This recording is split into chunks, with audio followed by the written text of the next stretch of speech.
The Legend of the Ninja from the Hidden Mist Village. This video is purely for entertainment and does not infringe on copyrights or laws. The rights to the novel and image belong to the original author. We do not claim ownership. Don't like waiting and want to listen to this fanfic in full now? Subscribe to our Patreon, where you'll find the best fanfics. Chapter 151. Situation of all parties.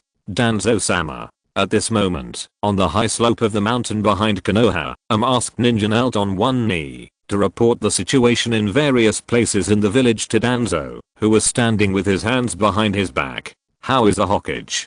Danzo asked him directly without turning back. "The third Hokage is confirmed dead. He was pierced through the body by the Kusanagi sword." The masked ninja mechanically narrated what he saw. Now Jiraiya is temporarily coordinating and cleaning up the mess. "Well, is that so?" Danzo stared at the village with one lifeless eye. "Feng, you have worked hard. You can leave first." "As you wish." Swish, he disappeared without a trace. "Hiruzen, you are finally dead." Danzo looked up at the sky. In his single eye, a trace of sadness that was not easily noticed by others flashed, but it was only a trace. His lips opened and closed slightly, as if he was muttering something to himself. It's a pity that in this battle of collapse of Orochimaru, Jiraiya unexpectedly appeared in the front line in time and stabilized the situation. Otherwise, the sea was beating against the reef. Itachi sat alone on a big rock by the sea, staring blankly. Suddenly, a cold voice came to his mind. Something happened in Konoha village in the Land of Fire. It is known that it was done by Orochimaru. Itachi frowned slightly and continued to listen. He used the sound and sand ninja villages to declare war on Konoha, but in the end, he still failed to destroy Konoha. The third Hokage died in this war, and Orochimaru is now missing. I want to send a group to investigate. As soon as the voice fell, Itachi answered in time before others and said, "I'll go." He stood up. Swish, just at this time, Kisame also came back to his side. "Well, then I'll entrust it to you. By the way," he mentioned, "as for the matter of Konoha Jinchuriki, you can also take care of it." After saying that, after conveying the task requirements, the voice disappeared completely. "Itachi, are you going to Konoha right away?" "Yes. Then I will go to the client to hand over the task and come back soon." "Well, the sooner the better. Sorry to trouble you, Kisame." On the coast of the main island of Kirigakure village, an elderly man was tremblingly waving goodbye to a man and a woman boarding the ship. "Elder, do we have to go?" The woman frowned and asked the old man who was seeing them off on the shore. "Yes." The old man nodded. "According to the intelligence in the past few days, that child is the only ninja in the world who can grow up and use the forbidden wood escape technique after the first generation of Hokage." He took a breath. "When you get there, try your best. It's our fault that the child was forced to leave his hometown." "Elder, don't worry." Another one-eyed man stood shoulder to shoulder with the woman and assured her, "We will definitely complete the mission and come back and strive to." The old man smiled warmly and shook his head to interrupt his assurance. "King, if the child really doesn't want to return to the village, you don't have to force him. After all." A few days later, on the streets of Konoha, everyone wore black mourning clothes with sad faces and walked towards the place where the funeral was held. This offensive and defensive battle deprived Konoha of too many young lives. The village was severely damaged. The prosperous and lively places before were now ruins. The sky was grey and gloomy, and a light rain fell on the crowd who were going to see off the funeral. Naruto felt the raindrops sliding down his face and followed Sasuke and Sakura to the Hokage office building. "Have you seen Menshin?" Naruto asked his companions as the three of them walked in the team. "I didn't meet him this morning." Sakura stroked the ends of her hair, "but he should come too." Sasuke stared at the team in front of him, and after a little hesitation, he said, "When I went out this morning, I saw Menshin and Kakashi go to the hospital together." "Really?" Naruto was in a heavy mood. Teacher Kakashi also went to the hospital. He didn't say anything else, and followed the crowd silently. Konoha Hospital, outside the door of a single ward. Teacher Kakashi, "Actually, you don't have to come. The Hokage's funeral is about to begin." Menshin said to Kakashi who was standing beside him. "Well, it's okay." Kakashi pretended to be relaxed and said to him, "I will catch up at the last minute before the funeral begins." after knocking on the door. After all, Kimimaro and I are good friends who can talk to each other. I'm here. A slightly exhausted voice came from inside. Hina. Mingshin waited for her to open the door. Sorry. While opening the door, Mingshin said to the visitor with an apologetic tone, I kept you waiting for a long time. Just now. After looking up and seeing the person at the door, she smiled unnaturally and said to Kakashi, Teacher Kakashi, you are here. Please come in. Mingshin. Kakashi nodded and followed her into the room, but sighed for Mingshin in his heart. From that day on, there began to be an invisible crack between the two. Mingshin did not mind her attitude, but followed her into the room silently and closed the door. Mingshin, Teacher Kakashi. Kimimaro, who was lying on the bed and had no trace of blood, smiled at them reluctantly. Kimimaro, the doctor told you not to talk too much now, and you need to rest more. Kakashi put a few mixed flowers bought from the flower shop on the road into the glass bottle beside the bed. It's gladiolus and calla lily. Aang called out the names of the flowers and thanked him with a smile. Thank you, Mr. Kakashi, you are so thoughtful, and went to Ino's house to buy flowers. Nothing, these are all picked by Ino for me. Kakashi humbly put down his hand and sat on the stool beside the bed. Kimimaro, how do you feel now? Mingshin walked to the other side of his bed and said, it's okay, I cough. Kimimaro smiled and was about to speak, but suddenly he coughed violently and covered his mouth with his hand. Kimimaro. Mingshin was shocked and quickly helped him up and patted his back. I'll call the doctor. Kakashi saw this and quickly helped to get up and call the doctor over. Okay, thank you, Mr. Kakashi. Mingshin nodded nervously. Aang saw Kimimaro coughing up blood again, and without thinking, she threw away the half-peeled apple in her hand and ran to the bedside. No need to dirty your hands. The girl slapped Mingshin's hand away, supported Kimimaro herself, and pushed him. Mingshin remained silent and let her do this. Seeing this, Kimimaro's eyes were filled with pain. He calmed down his blood a little and complained to her, why did you do this to him? But Aang just buried her head and stretched out her hand to help Kimimaro calm down without saying anything. Kimimaro was very angry when he saw her being so stubborn. He was about to say something, but Mingshin interrupted him first. The girl was too tired these 2 days and has been taking care of you, so, Kimimaro.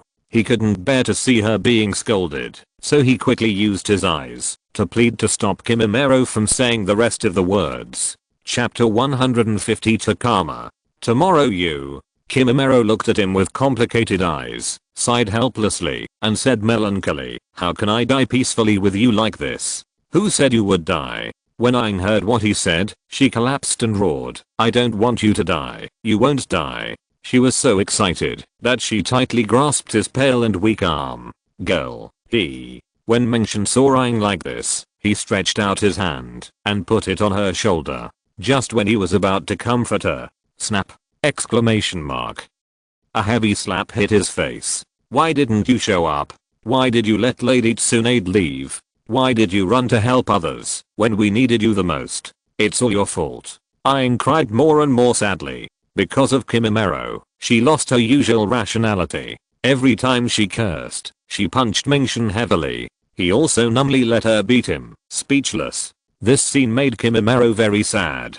Hina. Kimimaro grabbed her with all his strength and shouted, enough. This has nothing to do with Mingshin.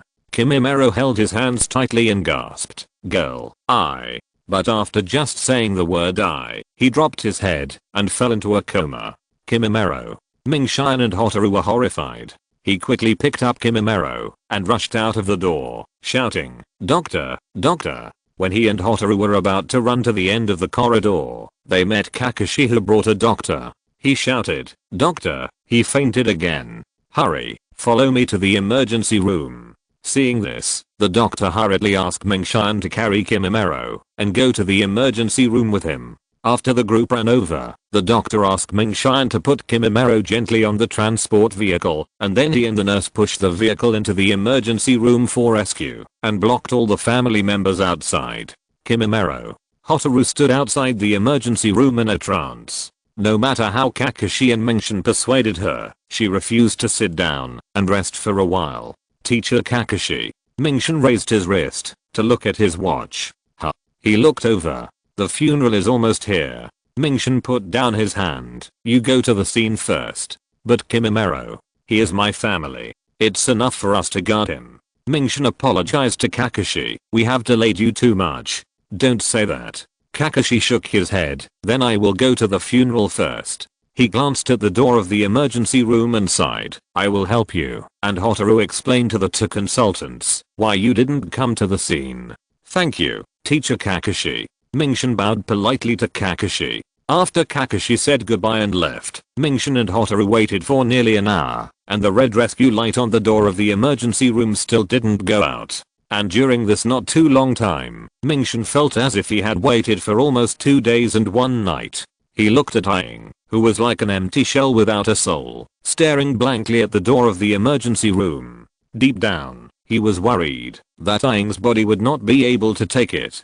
He stretched out his hand several times to touch her, but always stopped in midair, hesitating. Forget it, let her resent you. It's better than ruining your body. Mingshin gritted his teeth, made up his mind, and patted her shoulder. Aang seemed to be frightened. Her whole body trembled, and turned her head.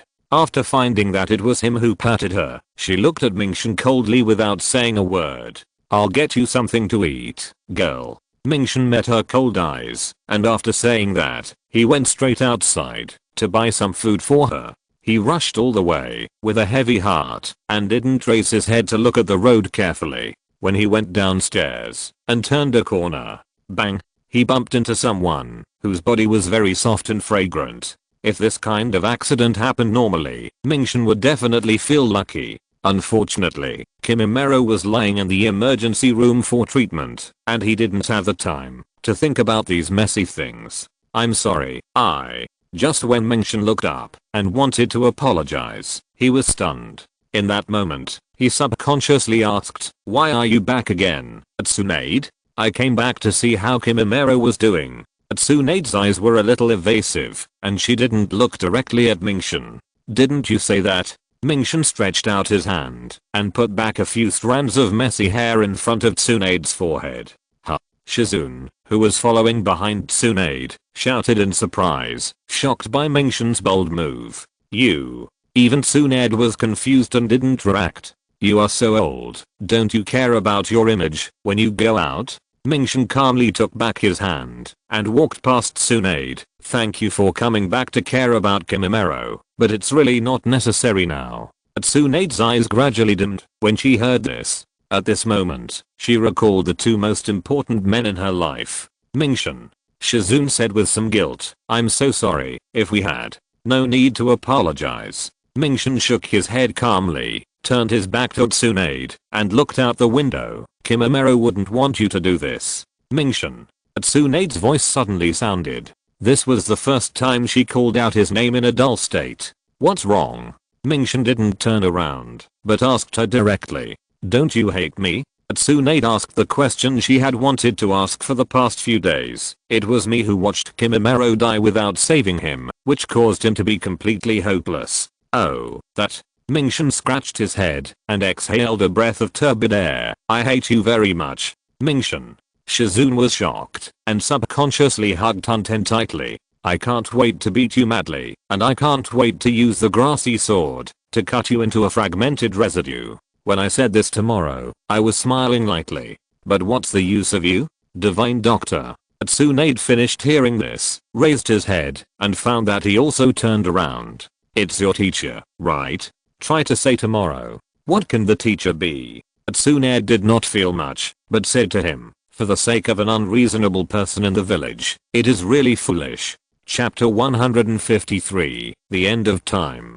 Mingshin didn't wait for Tsunade to finish. He sighed with a wry smile, stretched out his hand, and flicked her forehead. Tsunade was stunned again, and froze on the spot. Shizune didn't even bother to be surprised this time. She just opened her mouth wide and looked at the two people. She was really frightened by his amazing move. You are all over 50 years old. The height difference between them was not very big. Mingshin was a little taller than his peers due to overnutrition, and he rubbed her head naturally. Don't be so willful when talking. If you don't want to go, leave the village early. I'm leaving. After saying that, Mingshin turned around and left without waiting for Tsunade and the others to react. I was actually. Tsunade took a while to come back to her senses, touched her forehead that was slightly red from being flicked, and then she was annoyed. Damn it. Tsunade-sama. Shizune saw Mingshin leave. She coughed dryly and reminded Tsunade. What's wrong, Shizune?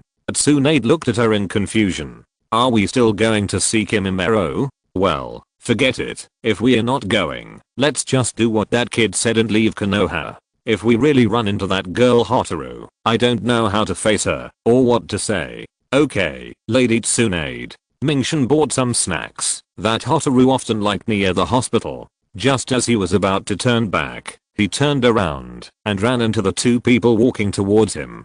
Mingshin, the other person, who was wearing the same black morning clothes as him, took the initiative to speak. Hinata, Niji. Mingshin looked at the two of them in surprise. Why are you here? The funeral has already started, right? Lady Hinata is not fully recovered yet. The doctor came to the house for diagnosis just now. We just came out of the main family. Niji answered him. Yes, that's true. If it weren't for me, brother Niji could have gone to the funeral earlier. Hinata said apologetically. This is all my fault. This is what I should do. You don't have to do this, Lady Hinata. Niji shook his head at her. I was too harsh on Lady Hinata during the preliminaries. Although this cannot be regarded as atonement for my behavior at that time, now I want to protect and help you to the best of my ability. He was still brooding over that competition. If it weren't for me, you wouldn't have to rest for so long. After listening carefully to what Niji said, Niji, you have indeed changed.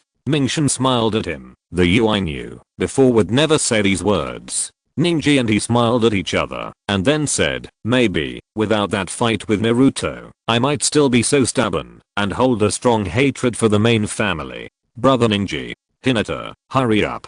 Mingshin urged the two. It should still be in time if we hurry over now. Yeah. Hinata nodded and then asked him, what about you? I have to rush back to Konoha Hospital to accompany Hotaru. Kimimaro. Mingshin stopped talking here and suddenly he didn't want the other two to worry about Kimimaro. Seeing that he was hesitant to talk, Ningxi didn't want to ask too much and tried his best to comfort him. Mingshin, I have heard something about Kimimaro. I believe everything will be fine. Thank you for your good words. Mingshin smiled knowingly. I have to go first. We will talk later. Okay. The two nodded and watched him leave. After Mingshin left, Hinata's face showed deep worry. Kimimaro. Hinata-sama, as bystanders, we can't say too much about this. Ningxi looked at Mingshin's back with deep eyes. I know, but Hotaru. Hinata said with sadness, I don't want to see her so sad. There are many things that are beyond our control, just like my father back then. Niji looked up at the rainy sky. If we can't change the outcome of things, then we need to change our mindset, right? Ningji-san. Let's go, Hinata-sama.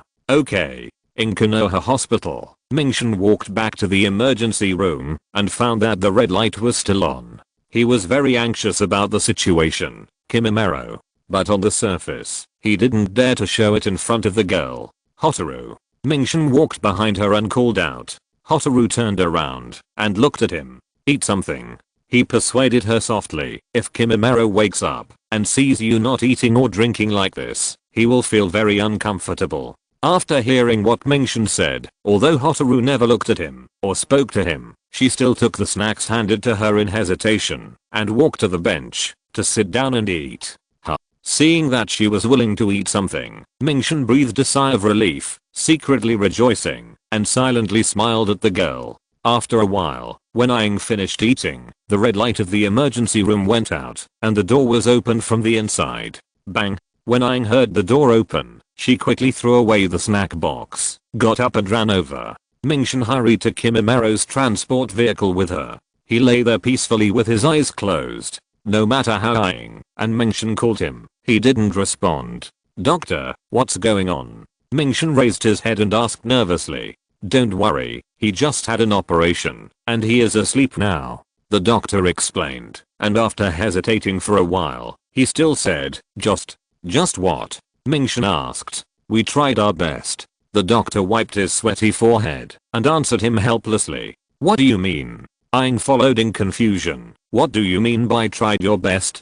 Kimimaro. Mingshan understood instantly, closed his eyes in pain, and asked the doctor with a trembling voice, how much time does he have? Tomorrow or the day after tomorrow? The doctor said, and sighed. Tomorrow, the day after tomorrow. Aang was stunned. Even if she was young and didn't understand, she could still understand what he meant. He bowed deeply to Mingshan and Aang. I'm really sorry, my medical skills are too shallow. Doctor. Mingshan interrupted, suppressing the pain in his heart and thanked him. Although this is not the result we want, thank you for everything you have done for Kimimaro, and for doing your best to save him. He glanced at Aang. Leave this car to us to push back. Sorry. The doctor took the nurse with a dim look in his eyes, and when he passed by them, in this last little time, try to accompany the patient as much as possible. I'll take my leave first. After that, he left silently with the others. Mingshan silently watched the hospital staff leave, and then he and Aang pushed the transfer cart back to the ward. This time, she did not hate and exclude him, but chose to cooperate silently. After the two said goodbye to the doctor, they went to the duty medical room. After you finish the things on hand, go back first. I will stay in the hospital for the night shift tonight. The doctor who treated Kimimaro said to the nurse. Okay, then I will go out first. The nurse said goodbye and left. Just as the doctor was sitting at his desk with a tired face, intending to deal with other matters. Swish, swish. Two masked ninjas suddenly appeared in front of him. This startled the doctor, and he stood up quickly. How is it going? One of them walked a few steps forward and asked him directly. The doctor gritted his teeth and hesitated for a long time before he confided. I have done what Danzo-sama ordered, and I have secretly tampered with his medicine. Very good. Another ninja nodded and asked, how many days will it take? Maybe tomorrow, at most the day after tomorrow, he will die. The doctor carefully said the approximate time, and said with a hint of relief, fortunately, that Tsunade-sama is not here, otherwise I really wouldn't have the chance to do it. Humph, if you don't have the chance to do it, you won't have the chance to see your relatives. The ninja who took a few steps earlier said to him very coldly. How long do you want me to wait before I can see my daughter and wife? The doctor clenched his fists and asked the two people with a trembling body. As long as you can confirm that Kimimaro is dead, you can see your daughter and wife again. The other person spoke for his companion slowly. I know. The doctor closed his eyes helplessly and painfully. Tere, go and report to Master Danzo. I'll stay and continue to observe in secret. Okay. There was still a drizzle of rain outside the window, hitting the transparent glass, crisp and pleasant. Mingshan and Aang sat quietly beside Kimimaro's bed without moving a step. In silence, they each recalled the years they spent together. Although the memory was short, they both felt that it would be more difficult to forget and more unforgettable than in the future. A soft sobbing sound was heard. Mingshan heard it and looked at the girl. Aang didn't know when her eyes began to turn red again. She stretched out her hand and kept wiping her tears. She sat there alone, looking so helpless. Aang. Mingshan stared silently. The pain in his heart was actually no less than hers, but he suppressed it and didn't show it. He opened his mouth and called out his name softly, but there was no follow-up because he felt that no matter what he said, it would seem so pale and powerless. Dang, dang, dang. At this moment, someone knocked on the door. Mingshan heard it and stood up quickly. Aang also stopped sobbing and wiped away her tears so that no one would see them. I'm here. Mingshan shouted as he walked. After opening the door and looking up to see who was coming, he said in surprise, it's you. Why are you here? Mingshan looked at her. Why are you not welcome? He asked back. No, come in quickly. He extended his hand to signal her to come into the ward. Well, I just happened to pass by and came up to take a look. As soon as he entered the room, Hong Dao explained and did not forget to say hello to Aang who was sitting by the bed. Thank you, teacher Hong Dao. The girl said politely to Hong Dao out of politeness, without any gunpowder in her words. I bought red bean soup and meatballs on the way. Come and have some together.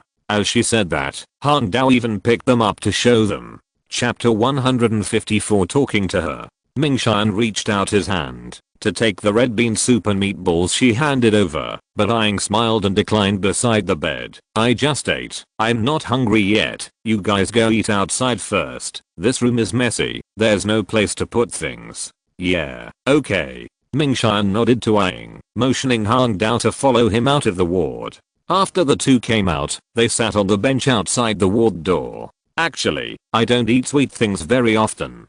Mingshan sat down and said to her while drinking the soup.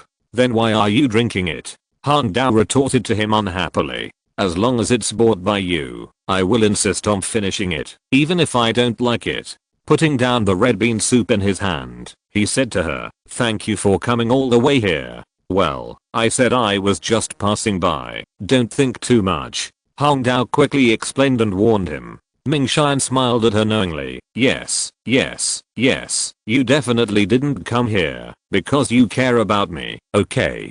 Puff. He didn't finish the soup well and almost spit it out. She glared at him angrily. Didn't Iruka teach you that you can eat whatever you want, but you can't say whatever you want? Han Dao retorted with gritted teeth. Oh, then I was wrong. Is that okay? Mingshan quickly apologized to her while holding back a laugh, took another sip of the red bean soup, and asked, is the funeral over? It's over. When she said this, a hint of sadness appeared on Han Dao's face. I never thought that the Hokage would die like this. Things are unpredictable. Mingshan seemed to comfort her, but also seemed to be talking to himself. Why, a good man like Hokage doesn't have a good ending in the end. Han Dao drank the soup with her neck tilted back and put it on the bench. Life is really too cruel sometimes. Mingshan listened to her story quietly and expressed his own opinion, but I don't think so. Hearing this, Han Dao looked at him. This may not be the best destination for Hokage.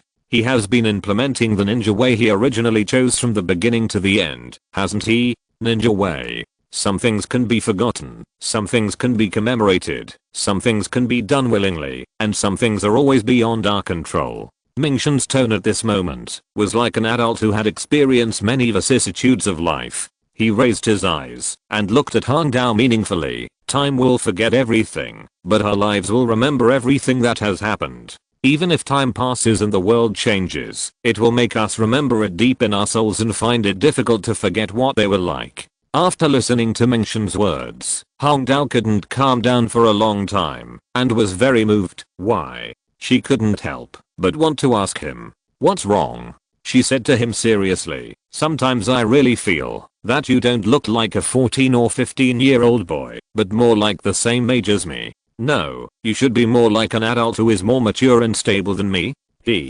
Mingshan raised the corners of his mouth and showed a faint smile. If I'm not mature enough, how dare I fall in love with you without permission? Reached out and gently stroked her head. Han Dao coughed dryly, feeling very bad. Her face suddenly blushed, and she was a little panicked and gently slapped his hand away to remind her, hey, I told you a long time ago that it's impossible for us. Mingshan took back his hand, pursed his lips, and smiled at her. Just wait for another 3 years. 3 years. Han Dao didn't understand what he meant by this. Wait for me for another 3 years. Mingshan promised her seriously. At that time, I will openly date you in front of everyone. After hearing this, Han Dao's brain had already crashed. She didn't know how to retort him, and she was completely at a loss for words. The boldness of human beings really limited her poor imagination and constantly refreshed her shallow cognition. You.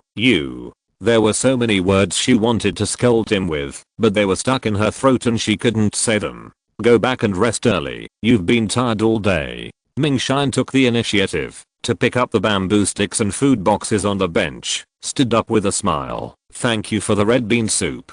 After thanking him, he went straight to the end of the corridor to take out the trash. Seeing him like this, Han Dao held back the words she wanted to say and couldn't say them out loud.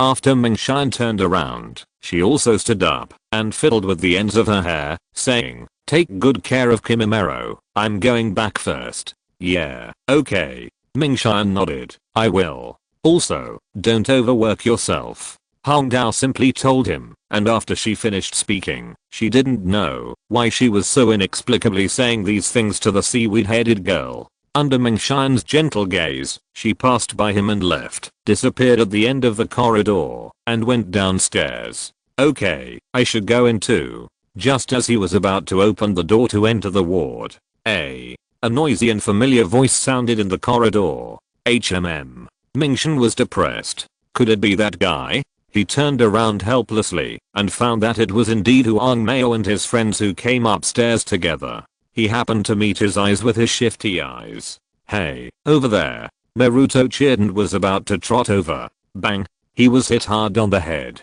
He rubbed the back of his head, turned around and looked back, and said with grievance, Zioing, why did you hit me? We are in the hospital. Can't you just be quiet? Zioing scolded him angrily. Huh, what a big fool. Sasuke crossed his arms and complained at the right time. What did you say? When Naruto was about to roll up his sleeves and settle accounts with Sasuke, Zioing, who was standing beside him, cast a death gaze at him again to intimidate him. Under her fierce gaze, this guy was forced to surrender and admit his weakness. Kakashi looked at his subordinates and felt a headache. Whenever the three of them were together, he lamented in his heart that they would always cause some trouble before they would calm down. Mingshan shook his head and watched them approach him and greeted them with a wry smile. Teacher Kakashi, why did you bring Naruto and the others here again? Well, I was going to go back and rest after the funeral, but the three of them said they wanted to come to the hospital to visit Kimimaro. Kakashi explained to him while holding the intimate paradise and scratching his head. Mingshan smiled cheerfully, then glanced at the yellow-haired man and asked him, why did you follow me? Me? The yellow-haired man said bluntly, after listening to Kakashi teacher talking about the reason why he was late at the funeral. I wanted to come to the hospital to see if Kimimaro's condition has improved. Well, better? Mingshan said to the people in Team 7 very calmly, with a gloomy expression on his face. I'm afraid it won't be better for long. Not better? Sakura, Sasuke and Kakashi all felt a sinking feeling in their hearts, and they probably knew what Mingshan meant by saying this. Chapter 155 Class 7. What do you mean by can't get better? Tomorrow. Only the yellow-haired man didn't understand the meaning of his words. Bang.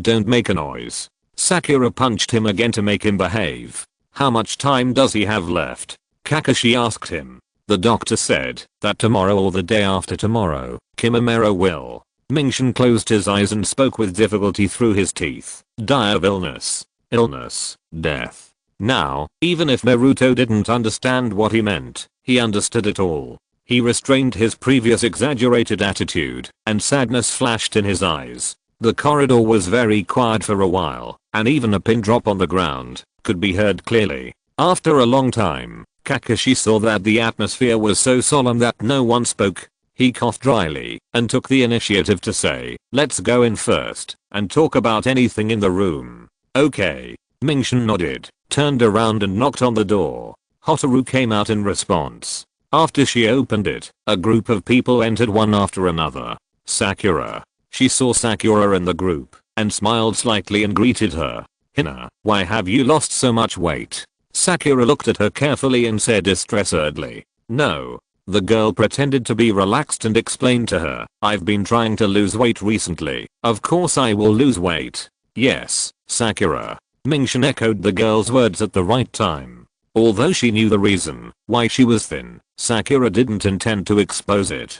Kimimaro, what's wrong with him? Naruto walked to the bedside and saw Kimimaro lying there with his eyes closed and sleeping, and turned to Mingshan and dying. It was not long after the operation. The doctor said he wouldn't wake up so soon. Mingshan explained to him. Oh. Naruto suddenly realized, looking at Kimimaro on the bed, which made him suddenly think of the third generation of Hokage at the funeral for no reason, and there was an unconcealable sadness in his eyes. Naruto. Mingshan looked at him and spoke. Well. Naruto looked over. It's enough to have this heart. Mingshan said to him quietly. Naruto wanted to say something. Click. Kakashi put his hand on his shoulder, shook his head gently, and stopped him from saying the rest. Sakura pulled Hotaru out, saying that she wanted to tidy up her messy and haggard face, leaving the men alone in the ward. Just as the men were staring at each other in silence, Ming-Shin took the initiative to ask, Naruto, I heard from Kakashi-sensei that you defeated Gaara of Sunagakure alone. That's about right. Naruto stretched out his hand and scratched his fox face with a little pride, admitting it frankly. TSK. Sasuke's face suddenly became very subtly ugly when he heard Naruto say that. Ming-Shin happened to see this scene unintentionally, but he did not question Sasuke for it, but chose to ignore it calmly and continued to talk to the yellow-haired man. Come on, I asked Kakashi about the ninja dog Puck a long time ago. Why are you bragging? Huh? Naruto wondered. How do you know about Puck? Yesterday, Kakashi-sensei summoned the ninja dog to find something in the park, and I ran into him, so we chatted for a while. Ming-Shin explained to the yellow-haired man in a bad mood.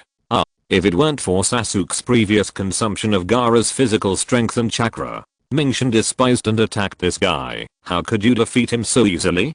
Damn it. Naruto was so angry that he wanted to refute loudly, but the matter was indeed as he said. Without Sasuke's newly learned ninjutsu Chidori to break Gaara's absolute defense and injure him, the final result would be hard to say. Ming-Shin, this kid. Kakashi looked at him with a different look in his eyes. Humph. After all, he defeated Gaara by his own strength. What I did before was just a trivial warm-up.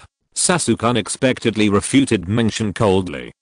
Hearing this, several people were all surprised in their hearts, especially Ming-Shin, who was very depressed. He had seen people who spoiled others, but he had never seen a guy who spoiled himself like this. He spoke for you, but you still had to fight back. Naruto also looked at Sasuke in surprise, wondering about his sudden words. Ahem. Ming-Shin coughed dryly and shouted at him, hey, Huang Meo. I said it wrong. He immediately changed his words. That Naruto. What's wrong? Naruto looked at him puzzledly. There's a hole in your butt. He opened his dead fish eyes and pointed to that place to remind him. Humph, are you trying to play tricks on me again? Naruto rolled up his sleeves. Don't always treat me as an idiot. I won't.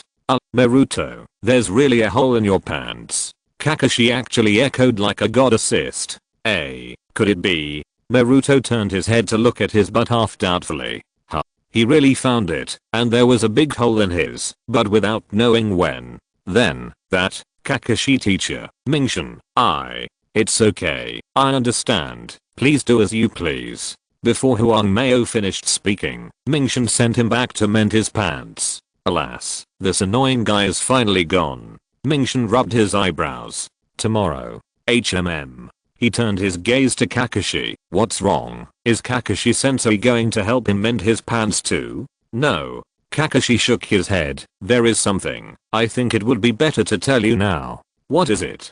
Tomorrow was puzzled, and Sasuke beside him also cast a puzzled look, not knowing what Kakashi was going to say. In a few days, you and Shikamaru will go to the Hokage office building. What do you want us to do there? Well, you will know when the time comes. Kakashi was deliberately mysterious in his words, and did not tell the truth. Although this made Tomorrow curious and puzzled, he just smiled a few times, and did not want to dig deeper. A moment later, Sakura also came back with Hotaru. When they entered the ward, she looked around and said, hey, where is Naruto? He went back to mend his pants. Tomorrow said with a smile. Mending pants? Sakura and Hotaru looked at each other, confused.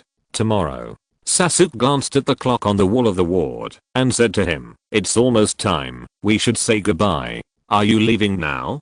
Sakura asked him. Well, I have to go to practice more with Kakashi later. Sasuke said coldly. Oh, okay. Hearing this, Sakura had to give up and followed Kakashi and Sasuke to say goodbye to Hotaru and Tomorrow. After seeing them off, the ward returned to peace, with only Tomorrow and Hotaru left, sitting on each side and silently taking care of Kimimaro. If you're listening to this novel on a channel other than Fanfic World, it means they downloaded and uploaded it without effort. We cordially invite you to visit our channel, Mundo Fanfic Novelos. There you'll find the original version of this story and you can explore many other novels of various genres. We're waiting for you to immerse yourself in a world of incredible novels. Chapter 156. I promise you. Girl, go and have a rest. I'll be watching over you. After a long time, Mingshan took the initiative to break the dull atmosphere. Aang held Kimimaro's hand and remained silent. Believe me, Kimimaro must also hope that he can see you beautifully appear in his sight as soon as he opens his eyes. Mingshan said to her seriously. The girl stared at the hospital bed as if she had heard nothing. In fact, he was not much more relaxed than the girl. After the battle at the examination venue ended, he learned about Kimimaro's misfortune from the medical ninja who rushed here later. He rushed back frantically and has been busy until now, sleeping only 2 or 3 hours a day. Hey, get well soon. Aang gently shook Kimimaro's hand, her voice very soft. Kimimaro brother, I promise that I will not be so willful and barbaric in the future, okay? She closed her eyes and rested her head on the back of Kimimaro's hand. Mingshan couldn't help but have red eyes. He turned his face away and a deep feeling of powerlessness filled his heart. I can pretend to be strong in front of other people, but he clenched his fists with bulging veins. In front of the girl, I really can't pretend anymore. Mingshan. Huh. Just as he was trapped in this regret and distress, unable to extricate himself for a long time, finally, an extremely weak voice floated into his ears, and he quickly moved his eyes to the source of the voice. You're awake. Mingshan held his other hand with trembling hands. Kimimaro. Brother Kimimaro. Aang looked up in surprise, cried out, and threw herself into his arms, crying as helplessly as before. I'm sorry, I fell asleep at a bad time this time. Kimimaro apologized to the two. It's okay. Mingshan simply turned his face away from him, for fear that Kimimaro would see him at this moment. Girl, I'm so hungry. Kimimaro stroked her head and pleaded with her in a rare whisper. Can you help me buy some Ichiraku ramen? I'll go buy you some food outside. Mingshan quickly wiped his face and turned around. Just as he was about to leave, he was pulled by Aang. You stay, I'll buy it myself. The girl said stubbornly, not allowing Mingshan to say any more nonsense, and she opened the door and left. Mingshan. After Aang left, Kimimaro reluctantly raised his hand to call him, motioning him to come and sit down. Are you feeling okay? Mingshan asked him, while sitting on the bed. Very bad. Kimimaro smiled bitterly and shook his head, just to make her feel more at ease. I deliberately didn't cough. He just woke up and started coughing again. Stop talking to you. Reaching out to pat his back, I'll go get you a glass of water. No need. Kimimaro stopped coughing and stopped him. Talk to me. Okay. Mingshan nodded in agreement. Mingshan, do you still remember the god that night? God? Yes, God. Kimimaro looked at him and said, I have always been grateful that God sent you to me that night. Hey, I was forcibly captured by those crazy people and happened to be imprisoned with you. Mingshan hurriedly touched his forehead. This shouldn't be the case. You don't have a fever, so why are you talking nonsense? Kimimaro took his hand away and said slowly, for gods, it is not an existence that we mere mortals can understand. I have always been very fortunate that I met you on the night when the clan decided to launch a crazy attack on the hidden mist village. He held Mingshan's hand as tightly as he could. Thank you for the arrangement of the gods, which allowed you to appear in my life, Mingshan. Kimimaro, you should have a good rest and don't think too much. Mingshan said, and for some reason, although he had not drunk a drop of water, tears came out of his eyes. It was very lame and embarrassing. We will all be fine. Mingshan, while I still have some strength, let me tell you more. Kimimaro stretched out his hand and wiped away the water-cooled tears while shaking. I didn't understand what forever was before. Iruka sensei didn't understand. Height sensei didn't understand. And Hokage-sama didn't understand either. He paused for a moment, but until now, I have a little understanding. Only when I reach a situation like mine, I'm qualified to talk about forever, and I'm qualified to be called a lifetime by everyone in the future. Mingshan covered the two people's tightly held hands with his other hand. 15 years, my 15 years of life, although very short and a little ridiculous, but it is truly frozen in forever, right, Mingshan?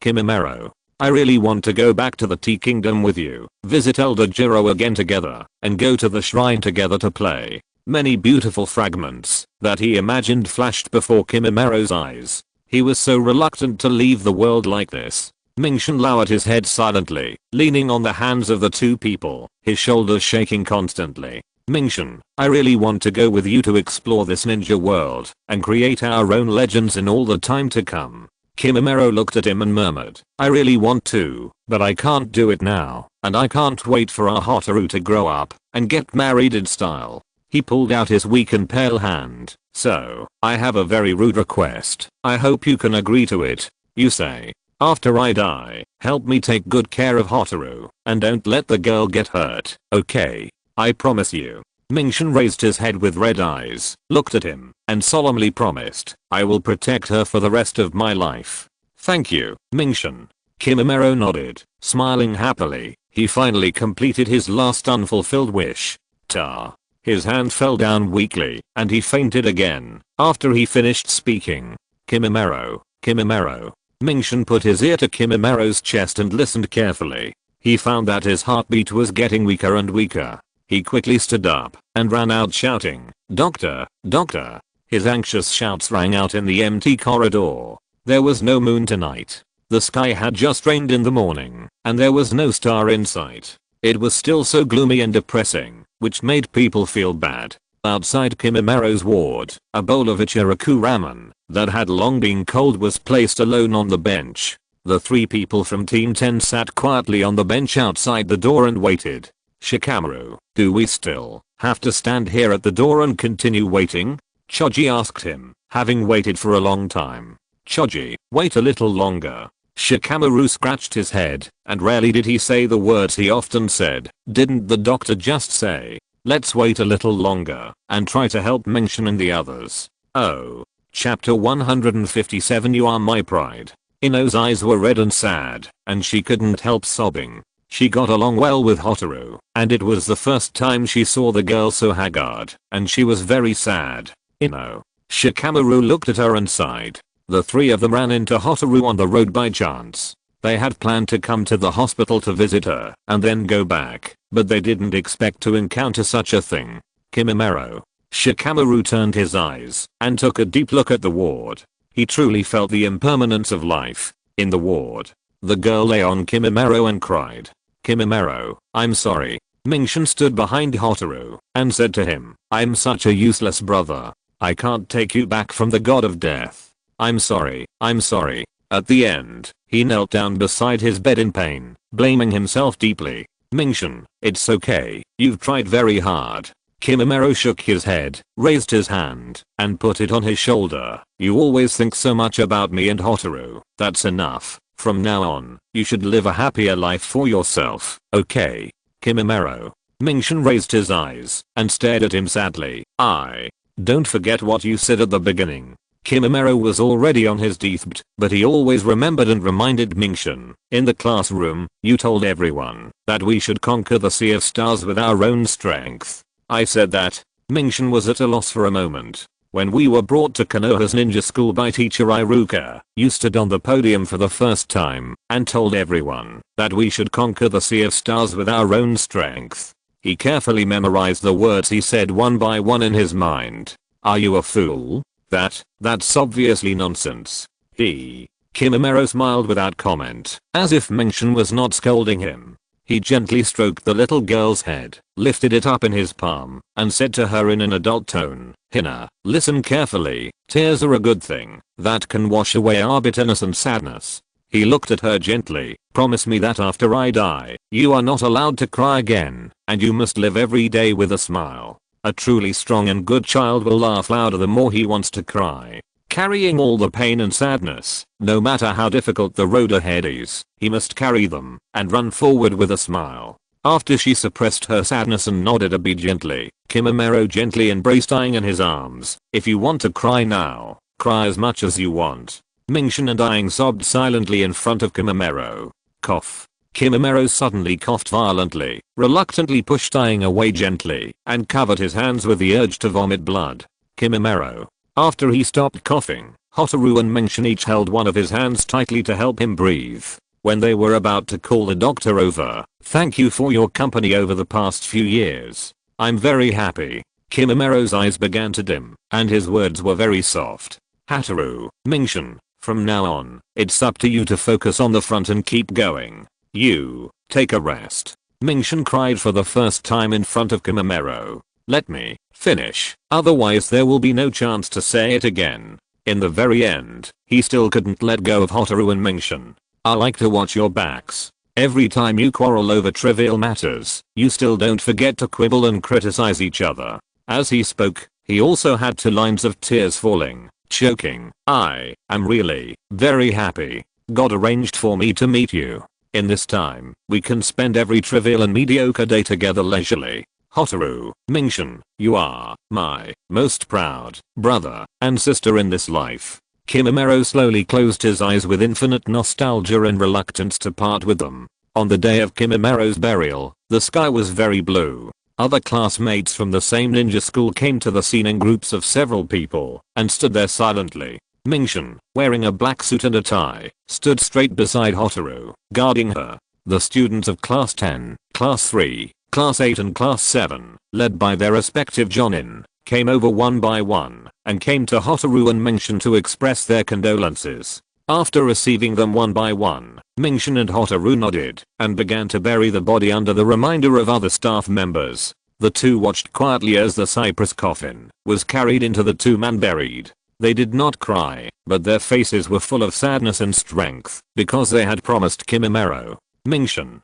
Hongdao also came to the scene, standing quietly in the crowd. In the eyes she cast at Mingshin, she even did not notice that she was staring at him with a trace of inexplicable heartache.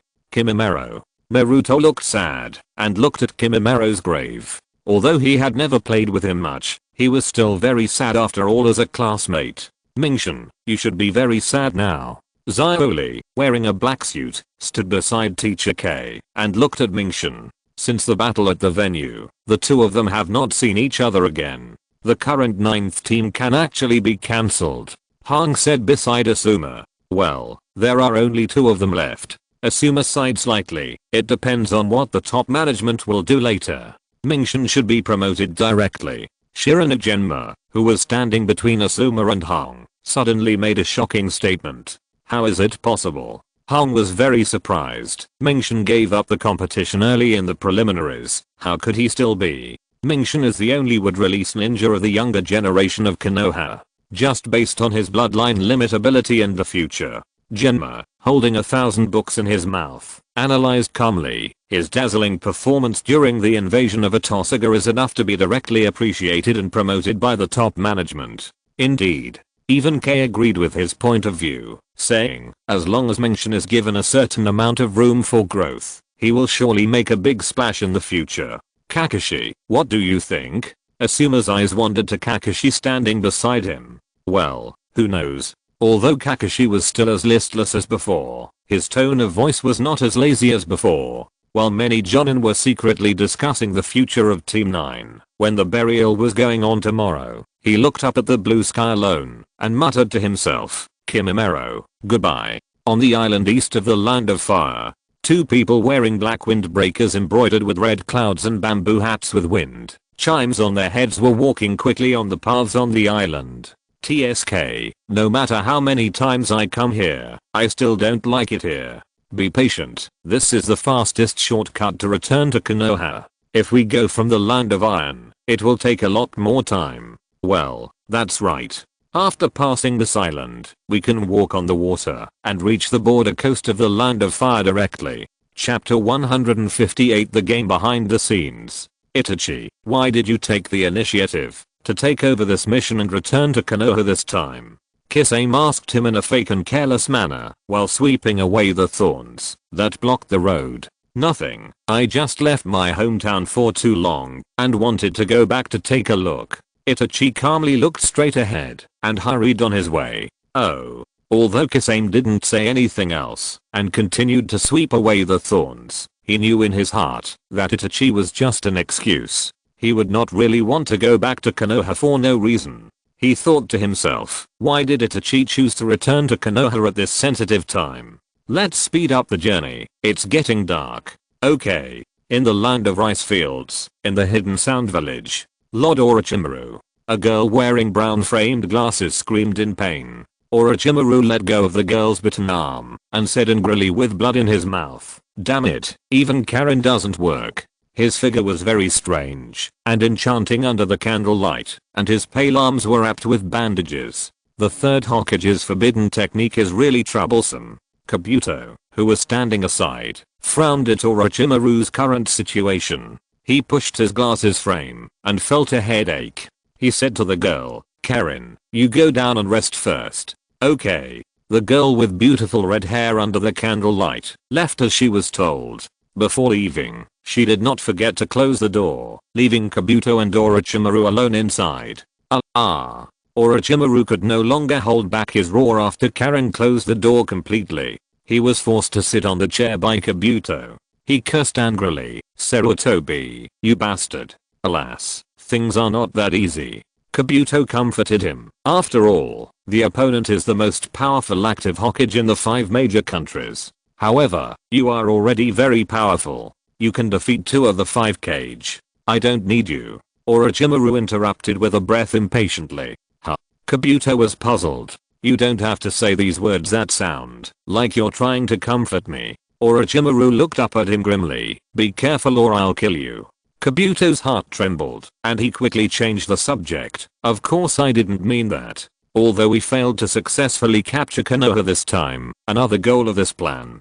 Danzo, where were you and Jen when the village was invaded by the Soundant and ninjas? The 2 old men and Danzo sat in the reception room of the Hokage's office building and looked at each other. One of the old women asked him, "Why didn't you show up?" "At that time, I had sent all my subordinates abroad to collect intelligence." Danzo explained slowly to the 2 consultants, "And I was still in the Kingdom of Wind at the time. When I received the news of the unrest in the village, I didn't have time to return to help." The Kingdom of Wind? The 2 consultants looked at each other, and the old man with round frame glasses was full of suspicion. "What were you doing in Sunagakure during the Chunin exams?" "Because I received some very interesting information." Danzo took out a document from his arms with one hand and handed it to the 2 of them. "Menan, Zyana-chan, take a look at it for yourselves." HMM. The 2 took it with their hands, wondering in their hearts. After carefully looking at it, their eyes suddenly widened. What? They all looked up at Danzo in shock.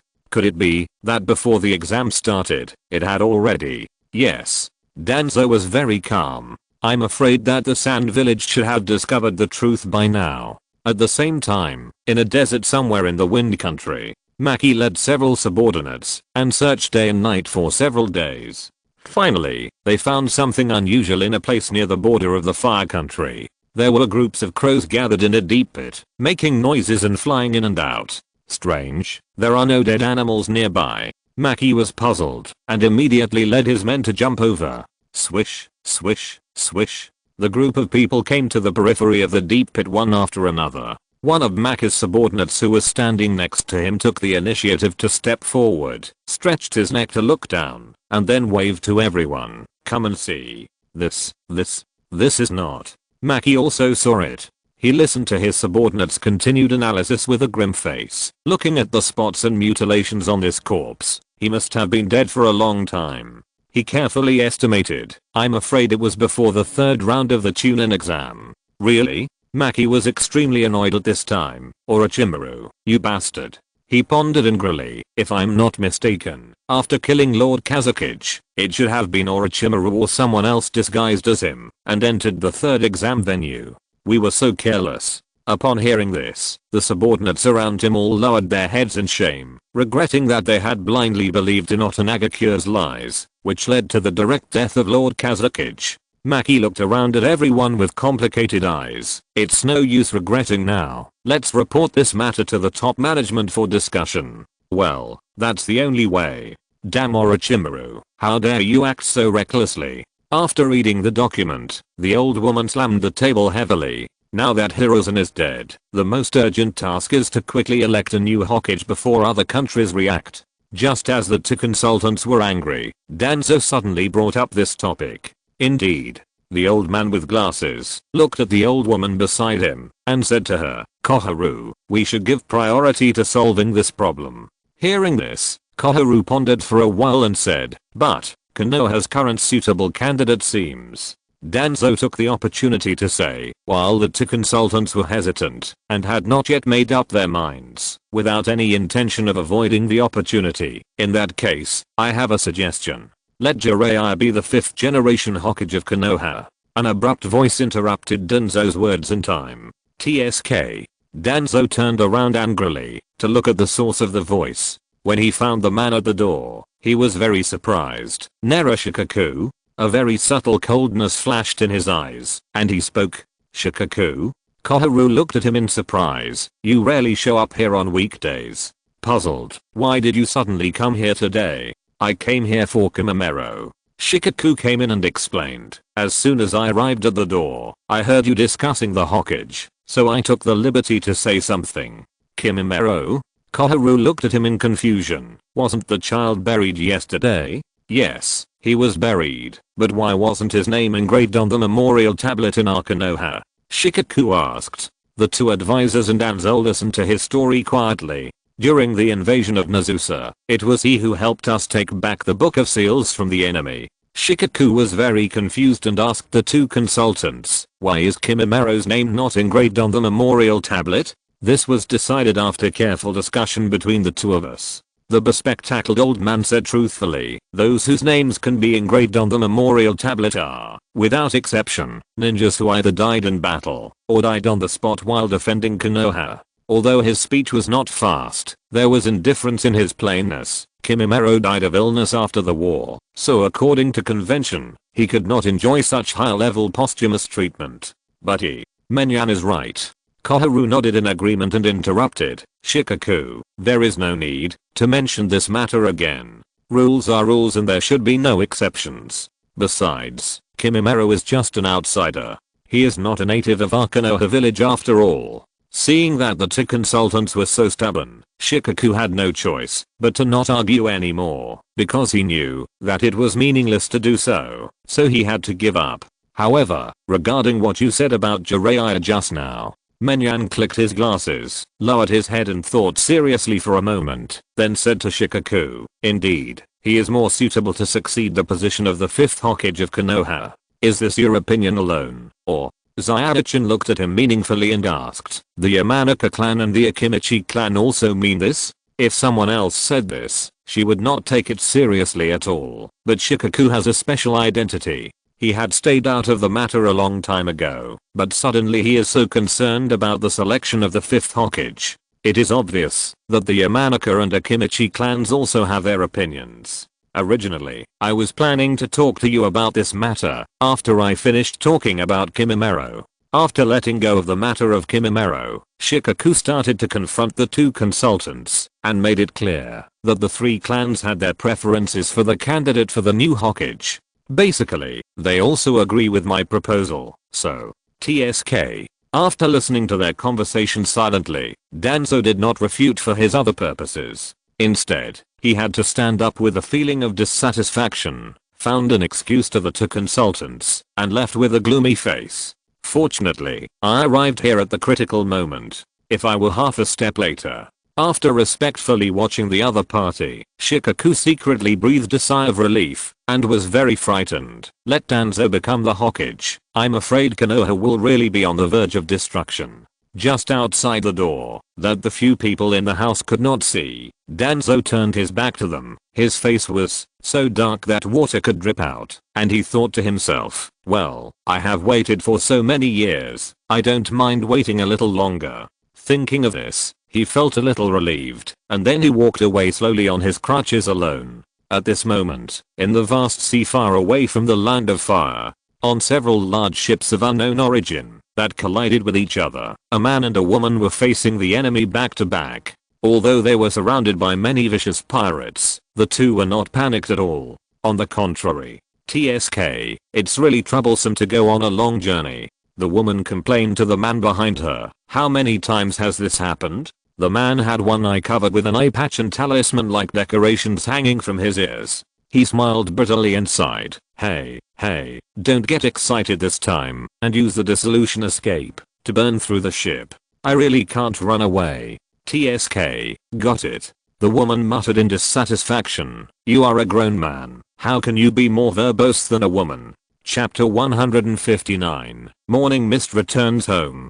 Boss, what are they talking about? The pirates on the other side saw that the two of them were surrounded by enemies, but they were not worried about their lives, but were in the mood to chat. They were very puzzled. Humph, why do you care what they are talking about? The pirate leader shouted nonchalantly. Brothers, go together, kill this man, throw him into the sea to feed the fish, and leave the woman to me. Have fun. Okay. The pirates whistled, their eyes flashed fiercely, and they all waved their weapons to attack. Oh, I'm afraid you won't be able to enjoy it. The woman smiled elegantly in the face of the surging pirates. In the early morning, when everything was silent, a ray of light appeared on the horizon east of Konoha village. It carefully soaked the light blue water curtain, and a new day gradually moved from afar. Roosters crowed from time to time in the village. After the morning light slowly opened the curtain, Mingshin, wearing the Kusanagi sword on his waist, strolled on the main road of the commercial street. The cool air blew gently across his face and hair, making him relax. The whole Konoha was like a baby waking up after a night of sleep. Although the ruins had not been cleaned up, it was full of vitality and vigor. Hey, Mingshin, you are here so early too. Just as he was quietly enjoying the peace around him, someone came up to greet him. HMM. Mingshin looked forward when he heard the voice. Yap, Shino? Seeing the two people and the dog walking towards him. Mingshin, when are you going to return the magazine you borrowed from me last time? Shino asked him, as soon as they met. Oh, well, I'll return it to you in 2 days, after I finish reading it. Mingshin negotiated with Shino to postpone the deadline for returning the book, and then asked, where are you going so early? We are going to visit Hinata's house. Akamaru crawled out from the collar of Kiba's chest. Do you want to go with us? Shino nodded in agreement with Kiba, and suggested to him, tomorrow, let's go see Hinata together. Go see Hinata? Mingshin just smiled, and shook his head to reject the two's proposal. Not today, I'll find a time to visit her house alone next time. Huh. Kiba and Shino were puzzled. Mingshin explained to the two of them, I plan to sit alone in front of Kimimaro's grave after breakfast. Oh, so.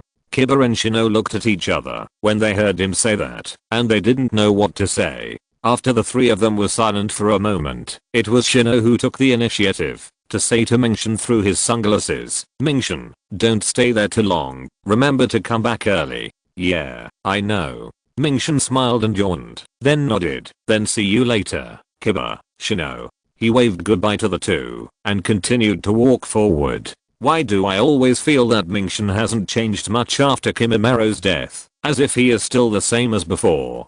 Kiba said as he watched Mingshin leave, is this my illusion? At the funeral yesterday, their class 8, led by teacher Hong, all attended. At that time, Kiba saw that he and Aang were busy receiving other guests, and had no time to chat, so he stood quietly in the distance and watched. When he met Mingshin today, he thought he would be very depressed, but he didn't expect that he would be not much different from usual. Shino didn't think so. He shook his head, stretched out his hand to push down his sunglasses and said, no, I think he should be suppressing the sadness in his heart to face us. Yes, if you want to say why, because now Hotaru. Woof. Hey, Akamaru, don't run around. Ya quickly chased Akamaru who jumped out of his chest and ran around. He walked away without waiting for Shino to finish speaking, leaving him alone to watch the master and the dog making a fuss in the distance, standing there depressed. Konoha, at the west gate. The originally clear and cloudless sky suddenly began to fog up all around, and it was white and hazy, and the naked eye could not see the specific situation in front. The Konoha guard standing on the side of the gate was very puzzled. Why is it suddenly foggy, and it's so thick? Tap, tap. There were footsteps coming from far away. The guard's heart tightened, and he concentrated and looked over. He saw two mysterious visitors wearing black windbreakers embroidered with red clouds, one tall and one short, walking towards him. Excuse me. The guard was about to ask the two people when they passed by him. One of them turned his head and opened his blood-red 3 Megatama eyes to look at the guard. After a while, he fell asleep by the door. The two people's footsteps were very light. After passing through the gate, they entered the Konoha village. Although Konoha was spared from destruction this time, the taller one among them said to his companions, but judging from the current losses, the situation is not optimistic, and is very serious. Yes, that once extremely prosperous village has become like this now. The companion looked left and right at the ruins of the building and sighed imperceptibly. How sad. Huh, this is really not like your style. He smiled lightly. Sure enough, even you still have some nostalgia for your hometown. Looking sideways, so you took the initiative to take the lead in front of the leader and accepted this task? No, I didn't at all. The companion looked at the path ahead and was walking. Suddenly, a very familiar figure of a boy broke into their sight. Although separated by the fog, he still felt very familiar. This back, why do I? Hey, when did such a thick white fog rise in this area? The boy muttered to himself while backing up to find the way, while looking around carefully. Tomorrow? The boy suddenly heard someone calling his name behind him. He turned around in surprise and saw two old friends who were very familiar to him. He grinned and said, "It's you." The dim candlelight flickered strangely in the windless room. Orochimaru's figure looked even paler and more ghostly against the light and shadow. He spoke in a gloomy tone and slowly said to the green-shirted female ninja who was kneeling on one knee, "Hanglian, you take Karen back to the southern base first, and then go to the border between our Cheyenne Kingdom and the Frost Kingdom, to be responsible for the management and operation of that base. You don't have to come back here." What? Hanglian heard the words, raised her head in astonishment, and asked anxiously in disbelief, "Why is this? I'm so disappointed that you are responsible for the task of stealing the sealed book this time." Orochimaru did not hide his disappointment in her, and continued to order, "Kabuto, go and bring Karen in." Thanks to Brother Mechanical vs God of War for the recommendation vote this morning. Chapter 168 Ichi and Kisame. Understood, Lord Orochimaru. Kabuto respectfully accepted the order and withdrew his men. However, when he turned around, he happened to glance at Hanglian who was kneeling on one knee and trying to continue protesting. "Lord Orochimaru, please give me another chance," she asked respectfully in a very sincere tone. "I will." "Shut up, I'm in a bad mood now." Orochimaru interrupted her impatiently, staring at Hanglian coldly and said, "If you say these useless nonsense again, you will disappear from my sight and you don't have to go to the base to guard." Hearing this, Hanglian had to bow her head with reluctance, while Kabuto's lips inadvertently raised, revealing a very pleasant sneer, thinking to himself, "Stupid woman, on weekdays, relying on being the first candidate for Lord Orochimaru's reincarnation container, you don't take us minions seriously at all. Haha, it's really pitiful." Near noon, on the top of a tall building somewhere in Konoha, Sasuke sat alone on the steps, staring blankly ahead. There was a little boy who looked like him, crying with his head down. "Dad and Mom, they didn't have to die." The little boy blamed himself painfully. "It's because I was too weak that the clan was destroyed." A person stood there wailing helplessly. "Everyone was killed." Woo. Ding. The shuriken flew straight at the little boy, but it hit the ground and disappeared. The figure disappeared. It turned out to be just Sasuke's illusion. He was on the steps, mumbling unwillingly, "Damn." Deep underground in Konoha, in the root hall, Danzo-sama. Two white-robed masked ninjas knelt on one knee and reported to Danzo who had his back to them. "Is everything handled?" He stroked his cane and asked the two people briefly. "Well, Yi and I have dealt with the body." One of them raised his head slightly and told Danzo carefully, "The doctor and his family have only been working in Konoha Hospital for about a year. They rarely interact with other people on weekdays and basically have no deep communication with the village. Even if the family suddenly disappears for no reason, it will not arouse other people's suspicion." After a pause, he did not forget to add an explanation of the aftermath. "Also, I have disguised myself as him and submitted my resignation to Konoha Hospital, saying that I'm going to study in another country." "Well done." Danzo nodded with satisfaction and spoke on his own. "News has also come from the land of Earth. Inoki has sent several elite troops to secretly sneak into our northern border. By the way, there is one more thing I need to report to you." Another subordinate reported to him respectfully. "The identities of the two ninjas who sneaked into the village this morning have now been confirmed. Then he explained seriously, one is the S-level rebel ninja of the Hidden Mist Village, Hashigaki Kisame. The other is the S-level rebel ninja of Konoha Village, Archer Itachi, who has been wanted for many years. TSK. Danzo frowned instinctively when he heard the name of Archer Itachi. Why is it him? Damn it, this guy is still as sharp as before, so disgusting. Also, Ito-Menshin is also following them at this moment. I wonder what his purpose is? That kid is here too? Danzo felt very annoyed with this wouldn't fly. He now understood a little bit. No matter where he went, he would always have room to interfere. He was really a disgusting existence. Said Danzo, do you need us? No need.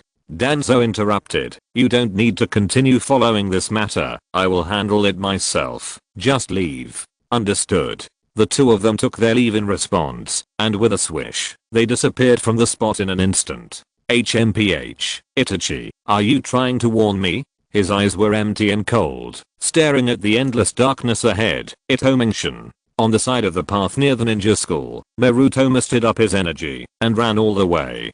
After breakfast, I will continue to practice with full energy. Just as he was about to rush to Ichiraku ramen restaurant in one breath. Naruto noticed with the corner of his eye that Menshin was walking and chatting with two people wearing black clothes and fire cloud cloaks on the street far to his right. Who are those two people?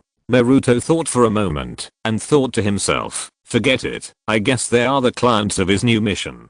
He didn't think about it anymore, and continued to run straight to Ichiraku ramen restaurant. Brother Itachi, I didn't bring much money when I went out this morning, so I can only afford to treat you to a few skewers of 3-color meatballs. Menshin scratched his face and said, I'm so sorry. No. Itachi said calmly, I'm not picky about food, I'm casual. That's good.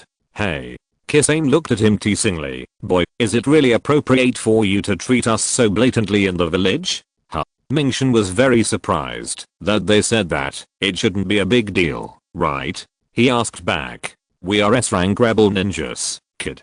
Kisame kindly reminded Menshin, if you are recognized by other people in Konoha, you will be implicated. Oh, maybe. Menshin didn't seem to take it seriously. Then we'll talk about it when we are implicated. You kid. Kisame didn't understand what he was thinking. He had said it so bluntly, but he dared to go with the rebel ninjas so openly. Subconsciously, he couldn't help but ask, Menshin, are you saying this on purpose, because you want to dig out information from us? When Itachi heard what Kisame said, he naturally turned his gaze to him silently. Brother Itachi, is this important?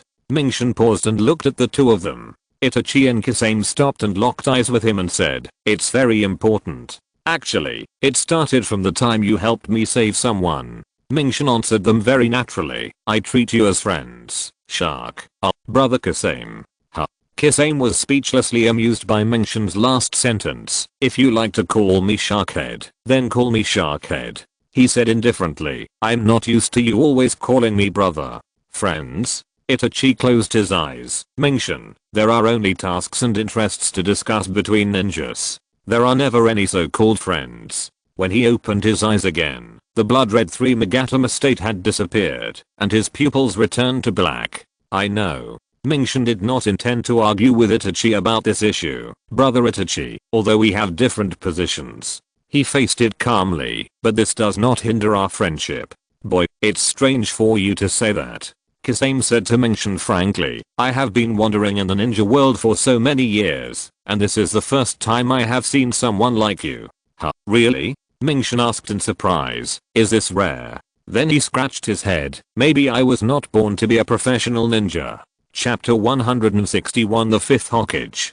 He did not forget to complain to Kisame. Besides, I know nothing about your organization. What information can I dig up? Tomorrow, this has nothing to do with the profession. Ninjas are tools without any emotions, and exist only for the mission. Itachi spoke, not agreeing with his friend. That's true, but I can't do it. Menshin smiled cleverly at the two of them. Just like that time, when I was fighting with you, and suddenly someone wanted to raise a butcher knife to ordinary people. I would rather risk being attacked by you, and rush over to save them. Boy, I advise you not to do this in the future, and quickly get rid of this stupid practice. Even now, Kisame still doesn't understand. It's not that you have such good luck every time you go out. Mingshan didn't get angry when he heard it, but just teased. Well, then I won't be so unlucky that I will encounter such things every time. Let me be frank. In fact, I'm no different from ordinary people. Mingshan told them frankly, I can't survive completely according to the rules set by this world. He looked straight into the two of them. I just insist on doing what I think is right. TSK, I really admire you. Kisame couldn't think of any rebuttal for a moment, and he had no way to deal with him. Fortunately, you escaped from the blood mist early that year, otherwise, with your nature, you would not have survived until now in the land of water. After hearing Mingshan's words, Itachi did not speak to him again, and remained silent. Okay, Itachi, Sharkhead. Mingshan turned around, and continued to lead the way. Let's go. It's not good to stand here all the time. If you have anything to say, wait until we get to the store and talk. Okay. The two looked at each other and nodded, silently following him. In the sky, a falcon circled and flew by. TSK, Kakashi, Sasuke, who was lying on the top of a tall building, resting with a heavy heart, muttered, what does he want to see me about again? Although he was puzzled, after seeing the eagle, he sat up and left this place to meet at the agreed place. Oh my. On a spacious rooftop in the hot spring street, a middle-aged man with white hair was using binoculars to peek at the open-air hot spring below. I didn't expect that the kid tomorrow would have such a good thing at home. Jiraiya was intoxicated with the joy of absorbing materials and praised, this is much more useful than my monocular telescope. TSK, great, great. The guy drooled with a pig-like face. Sure enough, the girls in our Konoha village have a very high average body shape. Are you doing this kind of boring thing again? Suddenly, a deep and majestic voice of an old man rang in Jiraiya's ears, scaring him. Hiss. He turned his head away in a guilty manner, but then he breathed a sigh of relief. What? It's you, Uncle Menan, Teacher Zayachan. Alas, you are not young anymore, but you are still like this, always so dishonest. Zayachan shook his head in disappointment. Hey, I'm just collecting materials, don't talk nonsense. Jiraiya said to the two people in a deceitful way. Just say less about him. It's not the first day you know his character. Menyan coughed dryly, not surprised. What do the two consultants want to see me about? Jiraiya restrained his exaggeration and asked them seriously. What do you want to ask me about? Hearing this, Menyan said to him straight to the point. This goes without saying, you should know it. Jiraiya heard this, stood up, and looked at the two consultants for a long time with a serious expression. Don't look so scary. Jiraiya said casually, didn't Tsunagakure send a message saying that they would send people to the village for negotiations? Tsunagakure has announced that all of this was caused by Orochimaru alone, and they are victims who were kept in the dark. Menyan pushed the frame of his glasses. This unrest is just a misunderstanding. But, these are no longer important. Koharu said to him slowly, in order for Konoha to restore its strength, we have to accept this result by default. However, the village's strength has been greatly weakened now. Menyan said worriedly, in this case, Konoha must give priority to preparing for possible greater crises. We don't know when our neighboring country will take bold and out-of-line actions. Koharu said to Jiraiya solemnly, therefore, we decided to convene the heads of various troops to form an emergency executive committee to deal with this situation before the village's strength is fully restored. After a pause, she continued under Jiraiya's serious gaze. Before that, first of all, we need a trustworthy and powerful leader to guide us. She wanted him to fully understand Konoha's current situation. There are problems everywhere that may cause disputes, not just Orochimaru. Unfortunately, Jiraiya didn't wait for her to finish nagging and returned to his usual lazy demeanor, scratching the back of his head and interrupting. You don't have to report this kind of thing to me. He was still planning to play dumb, and he raised the telescope again. Then I'm going to continue collecting materials. Let me tell you a basic principle first. Menyan also didn't have the patience to continue playing take-eye with him. We need someone to become the fifth Hokage right now. Jiraiya, in the next 2 days we will hold an emergency meeting with the Fire Country Daimyo and unanimously nominate you to be the fifth Hokage. Koharu said to him directly. It's really unfortunate. I'm not the material to be Hokage.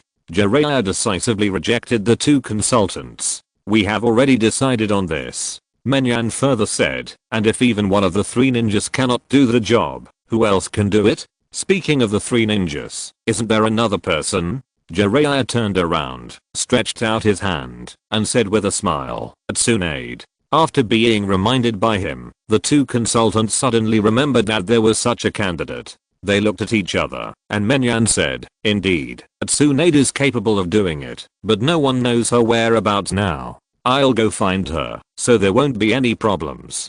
Jiraiya put away the telescope. But, compared to me who has no mind for management, Tsunade, who is experienced in doing things, is more suitable to be the Hokage. Before Menyan could finish speaking, Jiraiya finally said to the two of them, how about it? Well, I understand. Menyan pondered for a while. We will consider your opinion as soon as possible. He also added, just in case, I still have to assign 3 ANBU to go with you to find Tsunade. Thank you, husband, for your reward today. Chapter 162 T-Chat. Haha, don't worry, I won't run away. Jiraiya saw through his thoughts. It's unnecessary to send someone to monitor me, but what? I want to take 2 people with me on the road. Jiraiya smiled mysteriously. During my time in the village, I found 2 very interesting newcomers. The northern part of the Land of Fire borders the Land of Earth. Hey, Lord Tsuchikage is really looking for trouble. A tall and strong man wearing a red tights and a ninja vest on the outside, looked at the rocks under his feet and shook his head in complaint. When yeah, just say less. His companion smiled bitterly and persuaded, it's a good thing that Kurotsuchi didn't follow us, otherwise, you would be in trouble. Hey, isn't it the opposite? The ninja named Wenya turned his eyes helplessly to the fire country. The old man easily sent troops to sneak into Konoha, based on those groundless news. He curled his lips. Really? We just do what Lord Tsuchikage ordered. Why bother so much? The companion shook his head and sighed. He looked at the large number of troops standing quietly behind the two of them and followed them, muttered to himself, I hope everything goes well. At this moment, in the meatball shop. Boss, is your daughter in love recently? Mingshan suddenly gossiped to the boss who was walking towards him. Huh. The boss was confused and brought them a new plate of the store's signature dessert, 3 color meatballs. He angrily scolded Mingshan. What are you talking about? No, I saw her grinning at the counter. Mingshan pointed his eyes at his daughter. You're crazy. What does my grin have to do with you, seaweed head? When the daughter heard Mingshan say this, she immediately got angry, and after yelling at him, she turned around and pretended to go to the kitchen to work, and before leaving, she didn't forget to roll her eyes at him. Heh, kid. Kisame picked up a bunch of meatballs. You're just looking for trouble. Mingshan awkwardly picked up his teacup on the table and drank a sip of water to cover it up. She was indeed grinning. Didn't you see it just now? Yes, but we didn't tell the boss so directly. Itachi actually said something venomous to Mingshan and commented on the dessert at the right time. Well, this meatball is crispy on the outside and smooth on the inside, and the taste is excellent. Really? I don't think this meatball is that good. Kisame said vaguely while eating it. Heh, you still dare to say it's not good? Mingshan also picked up the meatball with his other hand and teased him. You ate the most, sharkhead. It's your treat anyway. Kisame listened and didn't care. Boss, give us another plate. Itachi actually took the initiative to order from the boss. Okay, wait a moment, customer. Hey, Itachi-kun. Mingshan was speechless. After finishing his meal, he put down the teacup in his hand. He looked up at the clock on the wall and muttered to himself, I didn't expect that it would be almost 10 o'clock after just chatting for a while. He looked at the people coming and going outside the store. Forget it, I'll go see him tomorrow. See him? Kisame took a sip of tea. Who are you going to see? My brother. Mingshan retracted his gaze from the outside of the store. He passed away. Oh. Itachi heard him say this, put down the meatballs in his hand, and looked over. Didn't he survive? Well, this is all in the past. Mingshan said this with calm eyes, but it was also because of his illness that I got to know you. That's true. Kisame rubbed the bamboo sticks with meatballs in his hand. What are you mainly doing in Konoha this time? Mingshan suddenly asked. Nothing. Kisame did not answer him directly. You don't look like you're here to destroy the village. After thinking hard for a while, he asked them this question, but then he denied it. Huh, don't you think about it? If it was an attack on Konoha, why would we come here alone? Kisame said disdainfully, and you dare to walk into the village so brazenly. Then you came to the village to collect intelligence. Mingshin picked up the teacup again. Am I right? The two looked at each other, neither admitting nor refuting. We have nothing to say about this. After a while, Itachi said to him very straightforwardly. Boy, you said it yourself, we have different positions, to be honest.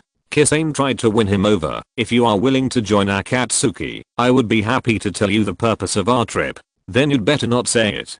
Mingshin shook his head. Today, I'm just treating my friends to food. There is no other intention. His eyes were very calm. Brother Itachi, shark head. Shh. Itachi suddenly whispered, put his finger to his lips to signal Mingshin. Well, what's wrong? Just as Mingshin was puzzled, he followed Itachi's gaze and noticed the man leaning against the door of the meatball shop. Is it him? Outside the meatball shop, Kakashi was holding the new book Violent Intimacy in his hand, reading with relish, and suddenly saw two people approaching at the corner of his right eye, and turned his head to look. Hey, hello. Kakashi stood up and greeted them. You two seem to have a good relationship. Hang, Asuma. Idiot. Hang blushed when she heard him teasing. I'm just running errands for Hang Dao to buy 3 color meatballs. She pretended to make excuses. Kakashi, what are you doing here? Asuma asked him with a cigarette in his mouth and quickly changed the subject. Nothing. Kakashi said with a smile. I came here to buy offerings and wait for someone. His eyes suddenly moved meaningfully to the store and said in a slightly heavier tone, I'm waiting for Sasuke. Itachi, who heard Kakashi mention Sasuke in the house, suddenly trembled unnaturally on the ring finger with the red word on it. Sure enough, Mingshin saw this and sighed secretly and had a bold guess in his heart.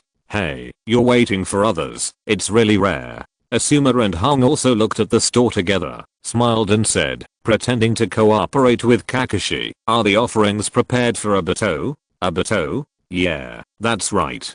Kakashi continued to act. Well, that's it.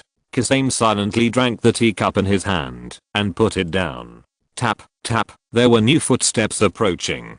Kakashi turned around when he heard the voice, but saw that the person calling him was Sasuke. It's rare that you get here before me, he said in surprise. Well, sometimes I get here before you. After saying that, Kakashi turned around and looked inside the store. Sasuke followed him and looked inside the house. If you're listening to this novel on a channel other than Fanfic World, it means they downloaded and uploaded it without effort. We cordially invite you to visit our channel, Mundo Fanfic Novelos. There you'll find the original version of this story and you can explore many other novels of various genres. We're waiting for you to immerse yourself in a world of incredible novels. Chapter 163 Ichiraku Ramen. There were sweets and 3 steaming teacups on the table, and it was obvious that someone had just left in a hurry. Sasuke. Itachi left the dumpling shop without noticing it, including Mingshin and Kisame, and silently said in his heart, you've grown up.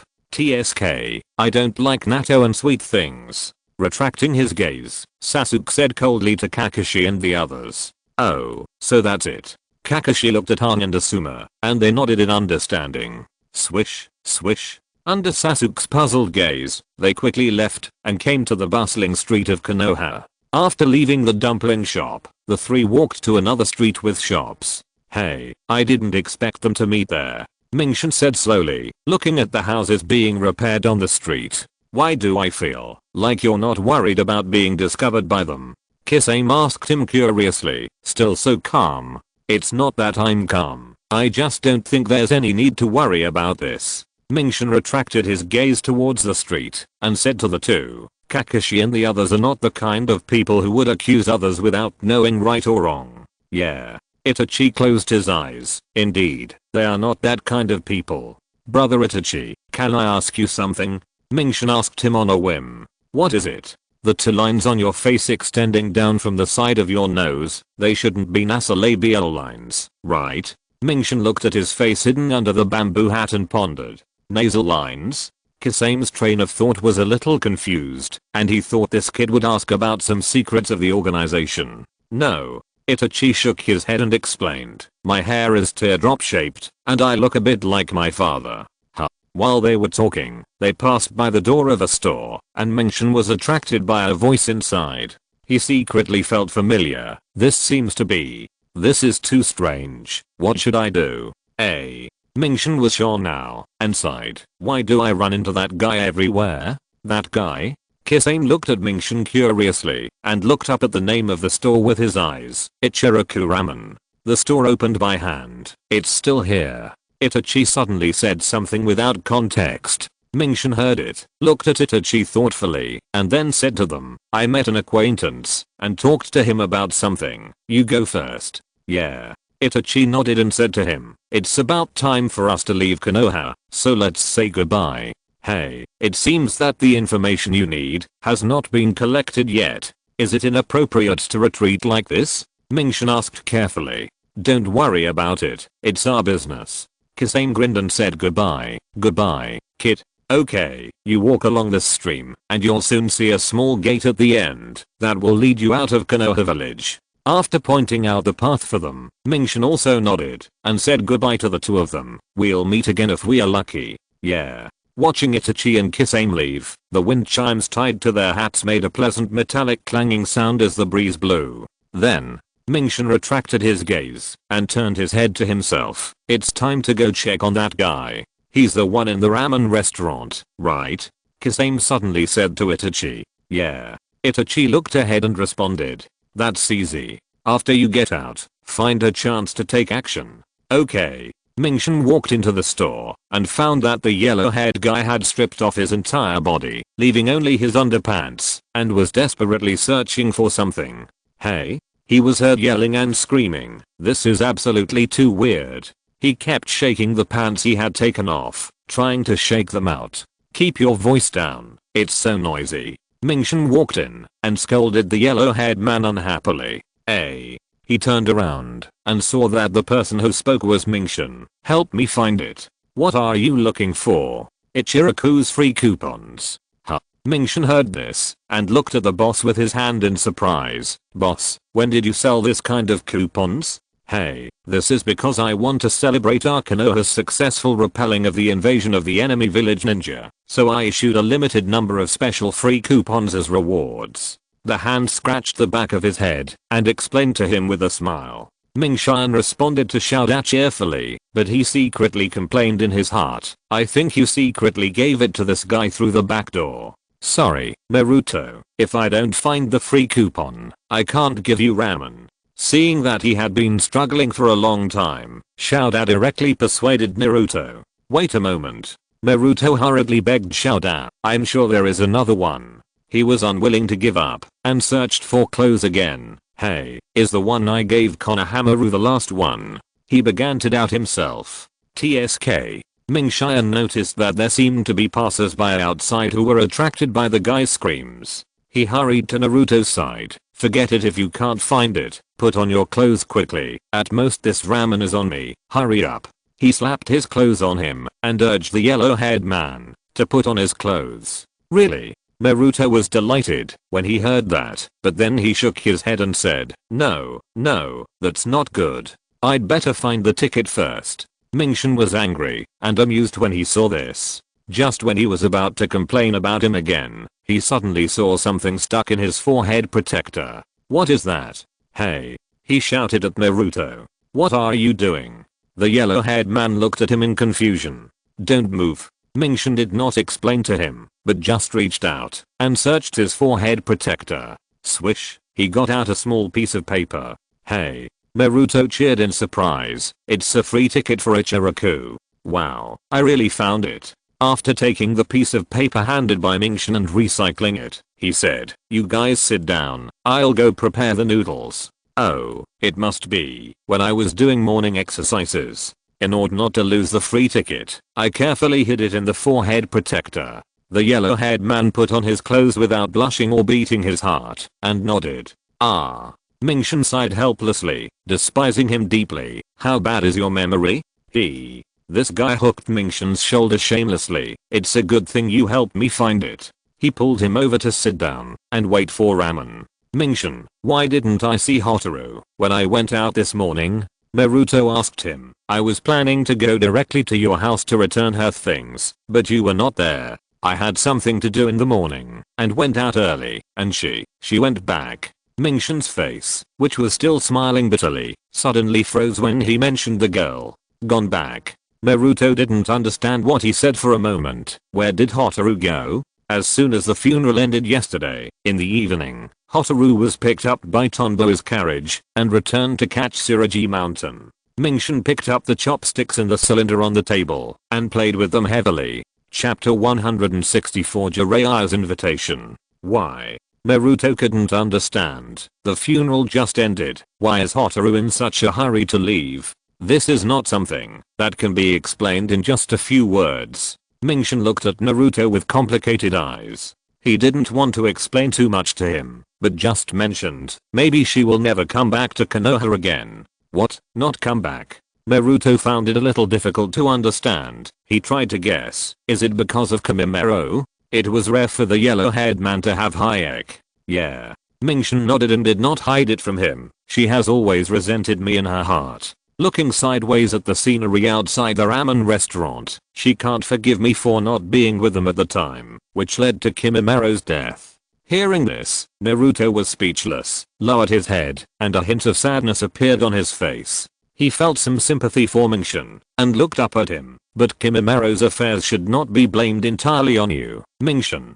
Naruto, you are right, but Kimimaro's death was indeed caused by me. Mingshin put the chopsticks into the cylinder, and after retracting his gaze, his eyes were stunned. That morning, I should have gone home with them, and I gave Hotaru hope, but at the critical moment, I disappeared without a trace, causing her to fall into deep despair, and failed to save Kimimaro's life. TSK. Although Naruto's brain was not very good, he knew that things should not be like this. Even if that's the case, you can't put all the blame on you. You are still young now, Naruto. You will understand when you grow up.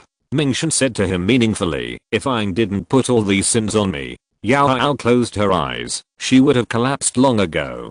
Naruto felt bad after hearing what he said and thought to himself, damn, you are only 2 years older than me. Just when he was about to argue and refute. Here, your ramen is ready. The hand that had been busy making ramen suddenly spoke, interrupting the conversation between the two. He brought 2 large bowls of fragrant ramen and placed them in front of the two. Please enjoy. Boss, I didn't order ramen. Mingshin looked at the steaming ramen on the table and asked in confusion. Oh, your bowl was ordered by someone else. The boss said to Mingshin and the other two while they were washing the dishes. Hey, who ordered this for me? Mingshin asked. He. A voice that didn't sound very decent suddenly sounded behind the two of them. Besides this immortal, who else do you think would be so nice to you? Except for Naruto, who turned around and exclaimed. Mingshin didn't react at all. He even took a pair of chopsticks and started eating noodles. Jiraiya was dumbfounded. Hey, why are you shouting so loudly? I heard you. Mingshin still didn't turn around to pay attention to him and concentrated on eating his ramen. Boy, when someone is talking to you, don't you know that you should at least turn around and look? Oh, I know, I'm eating noodles. Mingshin slowly ate the Shuangli ramen and replied in a pinched voice, what's the matter, Jiraiya? Just say it quickly if you have something to say. TSK, I say you are so rude, boy. Jiraiya was very angry when he heard him talking to him perfunctorily. I ordered a bowl of ramen for you, not saying thank you, but, boss, did he pay? Mingshin ignored the guy's nonsense and went straight to ask the boss. No. After putting away the freshly washed dishes, he said you will pay later. He just ordered ramen for you out of kindness. Huh. Hearing the boss say this, Naruto looked at Jiraiya in surprise. Jiraiya laughed awkwardly and pretended to be stupid. Don't pay too much attention to these boring details. Tell me, you came here suddenly, you must not be bored. Order a bowl of ramen for me, and then don't pay for it, and continue to talk nonsense with me. Mingshin asked Jiraiya directly. Are you here to find me or him? No, you misunderstood. Jiraiya shook his head. I'm here to find you too. This guy was very honest. Go out of the village with me to collect materials and travel. I'm not going. Hey, don't refuse so bluntly. Jiraiya was speechless and was trying to persuade him. I'm very busy, Toad. Mingshin drank a sip of the soup base, wiped his mouth and said, it's enough for you to take him alone. Toad? Naruto's face was very strange when he heard Mingshin call Jiraiya like this. Hey, what Toad? How many times have I told you? Please call me Toad. No, Toad Sage. Jiraiya was almost called a Toad by Mingshin, and he almost followed suit and called himself a Toad. It was really embarrassing. Naruto, you don't have to return the things that the girl lent you. Mingshin finished eating, paid the bill, and stood up from his seat. Boss, I'll put the money on the table, and you don't have to give me the change. Okay, thank you for your patronage. Mingshin, are you going back now? Naruto asked him, while biting noodles in his mouth. No, I plan to go to the commission office and take some tasks to earn a living. Mingshin scratched his head and said to him. After leaving the store, Mingshin passed by Jiraiya, but before he took a few steps, he was stopped by him again and pulled away from Ichiraku. What do you want to do again? Mingshin asked him without any politeness, holding a toothpick in his hand and picking his teeth in his mouth. Hey, you really don't have the appearance of respecting your elders at all. Jiraiya shook his head, very dissatisfied with his attitude towards others. TSK, do I need to be so hypocritical and polite to you? Mingshin was too lazy to talk about those politeness and etiquette with him, so he took out a scroll from his waist bag and threw it to him. Hey, what is this? Jiraiya caught the scroll. The sequel to the story of the beauty picture. Mingshin yawned. Oh, you still understand me. Hearing this, Jiraiya stroked the scroll with a lewd look on his face, and his expression was as if he had picked up 10 beautiful girls, and he was so ugly that Mingshin shook his head. Ah. Why are you sighing? He put away the scroll and asked him. Just now someone was scolding me for not respecting teachers. He squinted at someone and said with disdain, you take my novel for free, but you don't have any courtesy or manners at all? Ahaha, you're taking it seriously, if it's just a joke. A middle-aged man with white hair and a thick face laughed awkwardly, his face as thick as the outer wall of Konoha village. Children nowadays don't understand adult humor. TSK. Mingshin already felt that he couldn't complain about him. Hey. Jiraiya restrained his ugly appearance. Are you really not going to go out with me to collect materials?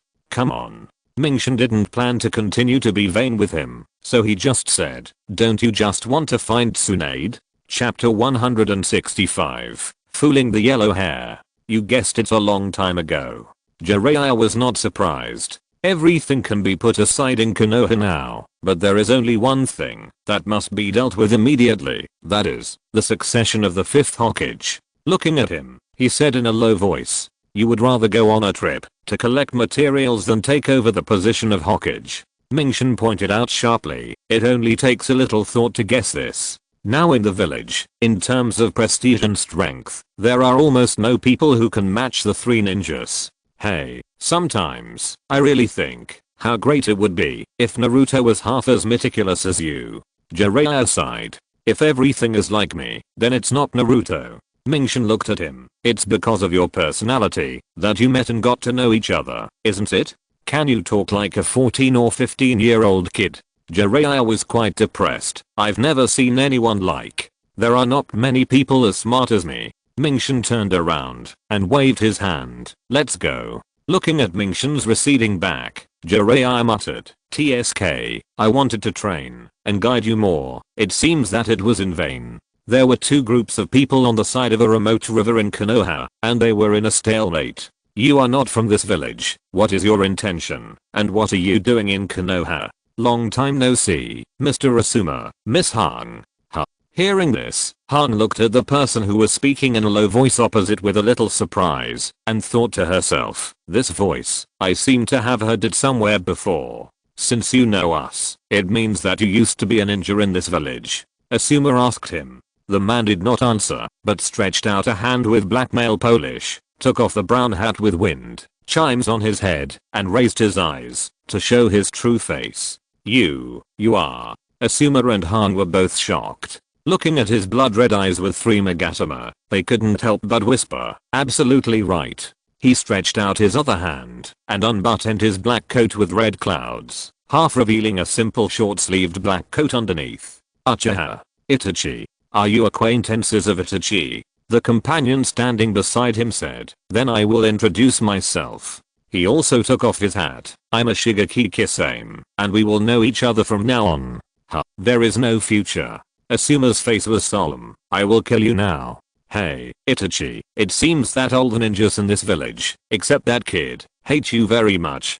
Kisame laughed. That kid? Asuma guessed secretly. I know a thing or two about your affairs. Hong also had a stern expression and said to her, Shigeki Kisame was a ninja from the Hidden Mist village. Because he was suspected of being involved in the assassination of the daimyo and subverting the country, the water country issued a wanted order and searched everywhere for his whereabouts. You are all S-class criminals on the wanted list. Asuma frowned and looked at him. Itachi, you caused such a serious incident and you dared to come back here again. You are very brave. Mr. Asuma, Miss Hong, to be honest, I really hope you don't care about me. Itachi said calmly, because I don't want to kill you. Oh, this is not what you should say as someone who has killed your own people, right? Asuma said sarcastically, at least I know that you won't walk around the village dressed like this without any purpose. He asked directly about his purpose. What is your purpose? This time, before Itachi could speak, Kisame had already pulled out the big knife wrapped in bandages from his back. Boom. He hit the ground in front of him hard. This guy's really annoying. Can I just kill him? No, killing him will cause more unnecessary trouble. He shook his head first, but it seems that he will not let us leave the village quietly. Then, Itachi warned Kisame, don't go too far. Your moves are very eye-catching. Okay, then it's decided. Kisame raised the sword and put it on his shoulder. I'm afraid we can't let you do what you want. Asuma and Han prepared for battle. A fierce battle was about to break out between the two sides. What did you say? After eating ramen, Naruto accompanied Jiraiya on a stroll on the street and complained to him, why do I have to go on a collection trip with you? He was very reluctant. Didn't I just reject you tomorrow? No, that's not the case. They are them, and you are you. Jiraiya argued to fool the yellow-haired man. This is not an ordinary collection trip. He said playfully, I have a woman I want to interview, and we have to find her. Hearing him say this, Naruto became even more unhappy and said, no, I don't have time to accompany you to do this kind of dirty collection work. He shouted, I still have to continue practicing. Well, practice? I want Kakashi teacher to teach me more powerful ninjutsu. Naruto hugged the back of his head with his hands and muttered, such as Chidori or something. He also did not forget to say in his heart, Kakashi teacher has been very partial recently. Jiraiya heard this and persuaded, I think that move is too difficult for you. Naruto didn't believe him and turned his head away. Seeing the yellow-haired man like this, he didn't give up and continued to persuade him patiently. Compared to this, that sister is a very beautiful woman. You also want to meet her? TSK, I don't want to at all. Naruto shook his head without giving Jiraiya any face. I'm not the kind of kid who will be deceived by the sweet words of a lustful sage. Naruto was still the same, with a very firm attitude. Anyway, I won't go. Well, that can't be helped. Jiraiya sighed and walked away. I was planning to teach you a ninjutsu move that is more powerful than Chidori on the way to collect materials. Hearing what he said, someone's ears pointed. There's no other way. Then I'll take Sasuke with me. Swish. The yellow-haired man immediately flashed in front of Jiraiya and said to him in a flattering manner, oh, I'd better go. Then, without waiting for Jiraiya to say anything, he ran towards his home in the next second, shouting, I'm going home right now to pack my luggage. Turning his head, he did not forget to remind him, sexy sage, just stay there and wait for me, don't leave. Jiraiya breathed a sigh of relief and smiled bitterly. Really, the kids nowadays are so hard to please. Near the hot spring street in the village, Mingshin, who was walking on the way to the mission commission, suddenly saw Kakashi passing by the roof of his house in the distance at a high speed, and then he formed a seal with his hands and transformed into an avatar and rushed to a certain place without stopping. It seemed that he was heading to the direction of the small river that he had pointed out to Itachi and the others before going. Could it be that they have discovered Itachi and the others? He thought to himself, I'd better follow them and see for myself. Ming-Shan immediately followed Kakashi closely, sneaking along.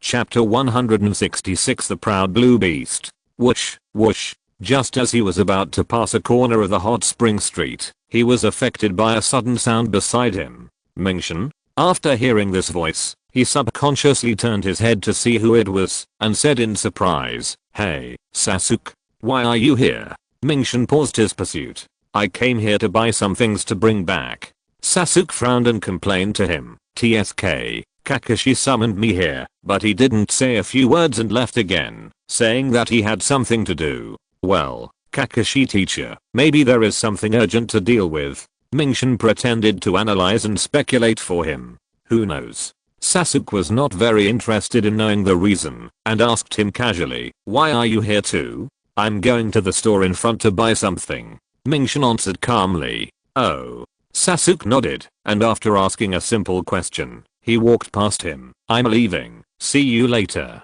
Okay. After watching him go, Ming-Shan lost Kakashi's trail because of Sasuke's delay and thought, there's no way, I'll go through the other side. The boy in front. Ming-Shan was about to leave when a very passionate shout suddenly sounded behind him. Hey, why is someone calling me again? He was wondering why the voice was so deep and passionate and very familiar, and whoosh. In the blink of an eye, the person flashed in front of him. No way. Ming-Shan pulled his stiff face and felt very speechless. Why is he here too? He saw him standing in front of him, wearing a green tights, a vest on the outside, with a signature kappa hairstyle, and eyebrows that were surprisingly similar to Zaioli's ancestral eyebrows. Young man, I think you need the proud blue beast of Konoha. The visitor raised his right hand to Ming-Shan enthusiastically, and raised his signature thumbs up. Let me lend you a hand. No, I don't need it. Hey, don't be like that. At least I have followed you all the way here. By the way, teacher, can you what? Can you move your feet away? You have been stepping on me. It hurts. At this time, the two groups of people have already started fighting by the river, and the fierce battle is in full swing. Whoosh. Kisame's broadsword swung over fiercely, and Asuma saw this, and hurriedly showed his two weapons.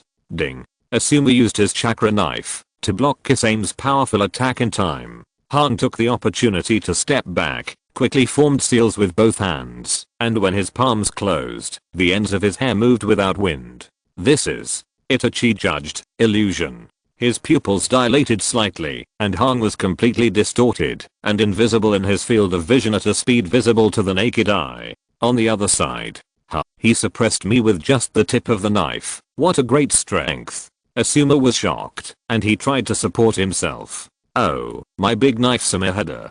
Kisame deliberately smiled and pushed down the big knife hard, and placed it on Asuma's shoulder. Hey. He suddenly shouted, and pulled the big knife back. The bandage on the blade tore apart by itself, and Asuma's arm was directly scratched by the dark blue barbs and bled. In pain, he jumped back to distance himself from Kisame. It's not used to cut people, but to cut the enemy. He just finished his words defiantly. Kisame looked down in surprise, and saw that his feet were wrapped by unknown tree roots without him noticing. Han, you are too slow. Asuma breathed a sigh of relief. At the same time, thick vines gradually entangled Itachi, who had been motionless.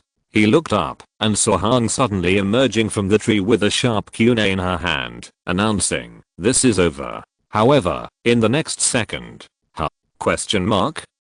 Han was shocked to find that she was entangled by the thick tree roots. What? Asuma looked at this reversal in disbelief. This level of illusion has no effect on me. Itachi said to Han calmly.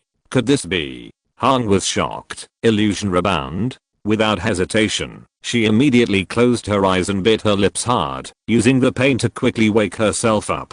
Itachi also picked up a kunai with his left hand, and without pausing, he stabbed her straight at her. Whoosh. Itachi's attack missed, and she squatted down to avoid it, only cutting a few strands of Hang's hair in time. She instinctively crossed her hands to defend her chest, and Itachi's foot kicked her hard. Bang! She screamed in surprise, was kicked backwards, and fell into the river, splashing a large amount of water. Hang. Asuma saw her fall on the river, and shouted anxiously, "Hey, you don't have time to care about others now." Kisame, holding a knife in front of him, reminded him sinisterly. Hang had just crouched on the water to take a breath, and Itachi's voice sounded strangely behind him. "You are worthy of being Miss Hang." But, just as he was about to take action, suddenly, "But, you can only stop here." A very lazy and unmotivated voice sounded behind Itachi, and his eyes wandered to the side. While they were talking, Asuma had no time to spare. He was pressed and dodged by Kisame step by step. Although he was smart enough to dodge every attack of the big knife, it was obvious that his movements had become slower and slower, and he began to show a state of exhaustion. "What's wrong? Is all you can do to hide?" Kisame asked him dissatisfiedly, but Asuma ignored him. Ding. After blocking his attack, Asuma quickly dodged the following horizontal slash, and then calmly predicted the gap exposed by Kisame's swing of the sword, and took advantage of the opportunity to swing the chakra sword and attack head on. "It's useless." Kisame easily turned his face to avoid his attack, only letting the tail of the blade pass through his face quickly across the space. "TSK. What?" Just as Kisame was about to say something contemptuously, his face was suddenly cut with a big cut, and blood gushed out. Only then did he notice that the chakra blade in Asuma's hand had blue chakra flowing very quickly and sharply. HMPH.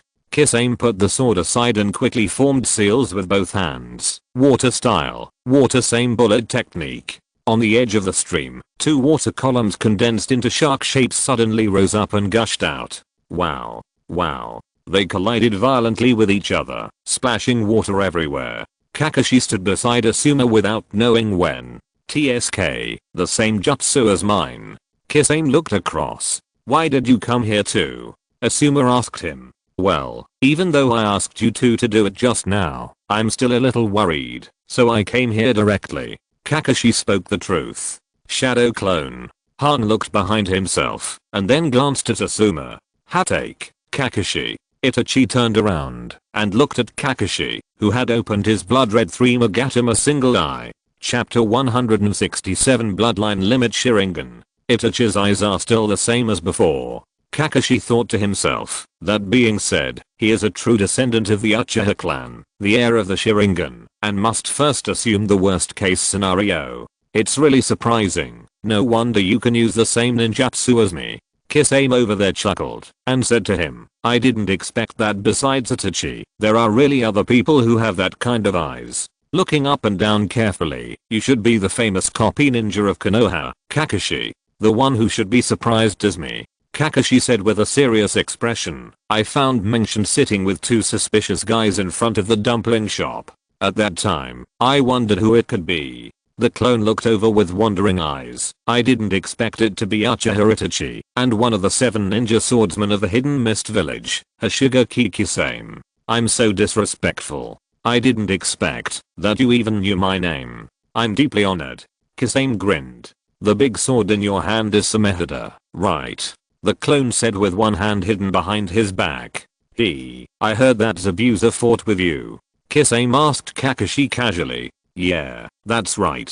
Kakashi nodded. "Well." Kisame pondered for a moment, swung his sword. "Then you are someone worth cutting." Kisame, "Don't mess around." At this moment, Itachi suddenly spoke to him, and several people looked over at the sound. "If you fight him seriously, the battle will never end." He said to him in a calm tone, "If we spend too much time here, it will attract other ninjas.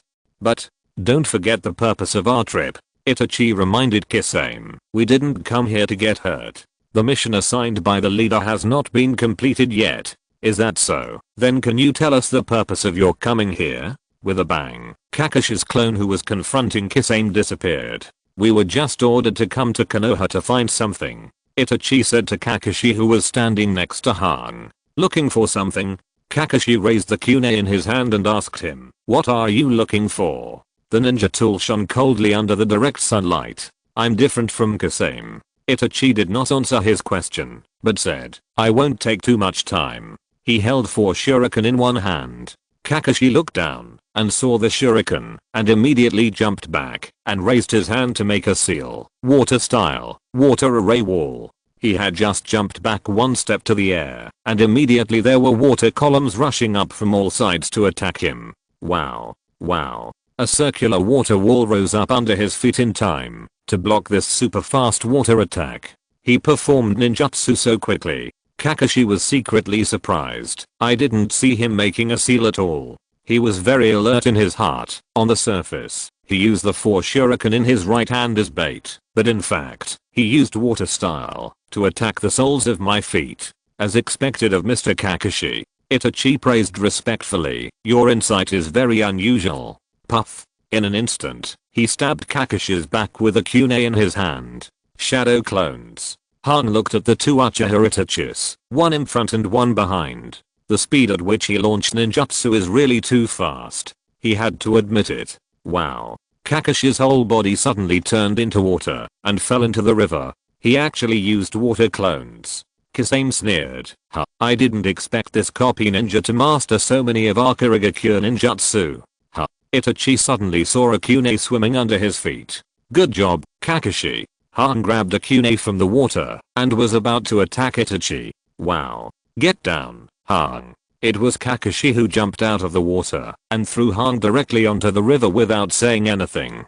The one next to you is a shadow clone, Kakashi said in Han's ear. What? Boom. Splash. The Itachi that he determined to be a clone, as expected, exploded the next second after he fell, stirring up a large amount of water and waves. Kakashi, Han. Swish. Asuma jumped directly onto the river surface, thinking he actually detonated the shadow clone directly. Inside the house, Naruto excitedly packed up the items he needed for the journey one by one and neatly put them into his travel bag. New ninjutsu, new ninjutsu. Naruto was fantasizing with a smug look on his face at this time. I'll show off to them after I learn it, and Sakura will probably like me because of it. He became more and more excited. I'm going to surprise Kakashi and Sasuke. In his joy, he couldn't help but take a look at the group photo of Team 7 on the cabinet. The rain fell from the sky, and Kakashi and his friends were panting and standing in a triangle. Asuma and his friends looked him in the face. Kakashi. Just as Han was about to say something to him, he saw Uchiha Itachi flashing behind Kakashi. Don't let your guard down. Kakashi turned around. He was already the captain of the ANBU at the age of 13. I didn't expect him to be this powerful. Asuma looked solemn, watching him on guard. No. Kakashi frowned. His strength is far more than that. I didn't expect that you, who are not from the Uchiha clan, could use the Sharingan to this extent. Itachi said affirmatively. However, your body is not a perfect carrier of the Uchiha clan that can perfectly match the Sharingan. Indeed, as he said, I'm already very exhausted just standing like this. Kakashi's forehead was dripping with sweat. Why is the Uchiha clan known as the strongest clan in Konoha and is so awe-inspiring? A sound of wind gradually rose, asking and answering himself. Let me show you the true power of the Sharingan bloodline limit. Itachi closed his eyes. It's hard. Could it be? A bad thought immediately flashed through Kakashi's mind, and he watched Itachi slowly open his eyes. Oh no. He quickly shouted, you too, don't look into that guy's eyes. Well, upon hearing this, the two quickly closed their eyes. Kakashi half closed his eyes, with one side of his Sharingan open, and warned Asuma and Hong, you too, don't open your eyes. If you look into his eyes now, it's all over. Hearing this, the two of them were startled, and Kakashi continued, I'm afraid the only one who can compete with him now is me who has the Sharingan. It's true that, as long as you have the Sharingan, you can resist this Mangekyou Sharingan to some extent, but, Itachi pointed out, this special Sharingan pupil technique, at Tsukuyomi, cannot be cracked. He told the three people the truth. The one who can defeat me is either directly immune to the erosion of illusions, or a Sharingan user with the same bloodline limit as me. Chapter 168 Moon Reading Vision. Although Kakashi couldn't think of anyone who was naturally immune to illusion attacks, he would say to a ninja with the same bloodline limit, Sasuke, HM. The scenery in his side suddenly distorted.